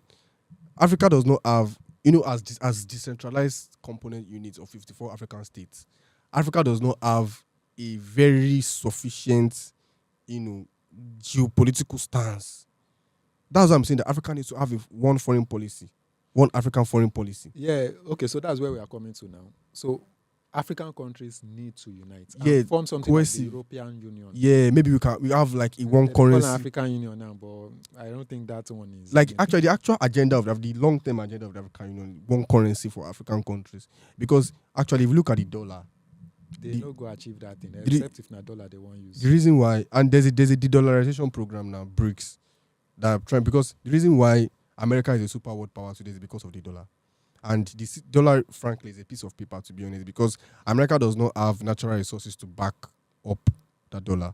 The dollar was introduced during the Marshall Plan when America gave money to build Europe after the Second World War, and that was how American dollar became the global reserve currency.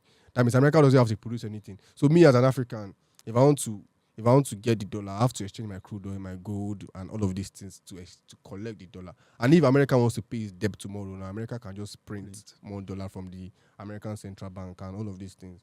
The way the financial system is created is actually a disadvantage to black people, to indigenous people. And many people have actually considered, giving one African currency that is backed up by our mineral resources. That's a program that Gaddafi was on before he was taken out in 2011.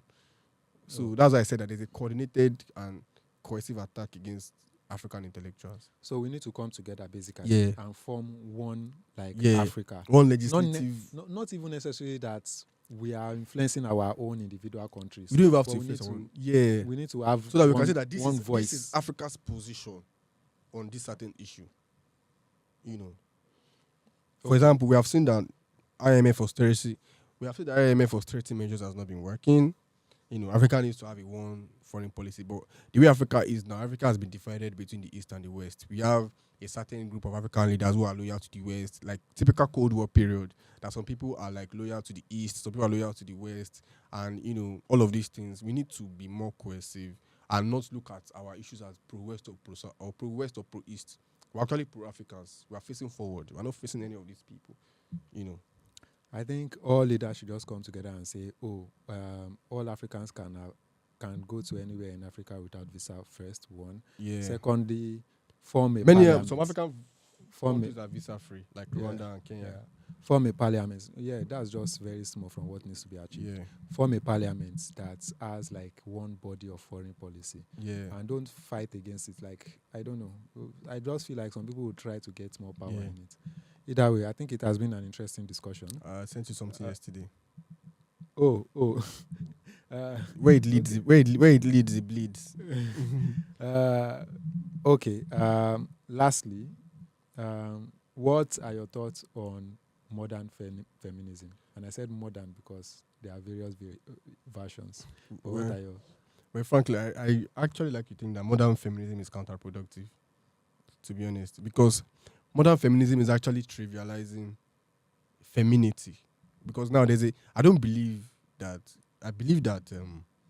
in I believe in equality to access to opportunities, but I don't believe equality in capabilities, right? I don't believe the man and a woman are the same. I believe that we're the same species of human beings, but we're different types of human beings, right? And the basis of equality should be on the fact that you're a human being. It should not be on the fact that you're a woman or you're a man. It should be on the fact that you're a human being, right? But then what we have seen in modern feminism is women now think that the only way that their equality can be reaffirmed is by behaving like men. So what a man can do, a woman can do better. How about you just being a woman? Like, you deserve equality as you are, as a woman. You know, do you understand what I mean? That trivializing femininity. You see that even in the feminist movement, they're acting like men. They are so macho, always angry, always pissed. So what you have that's not the typical female energy. You know, we need female energy in the world. We need female energy in nation building. The female energy of love, compassion, care. That's what's, you know, that is. I believe that we're different genetically, we're different biologically, we're different physiologically, you know, and based on this difference, it means that there are different things that we can do.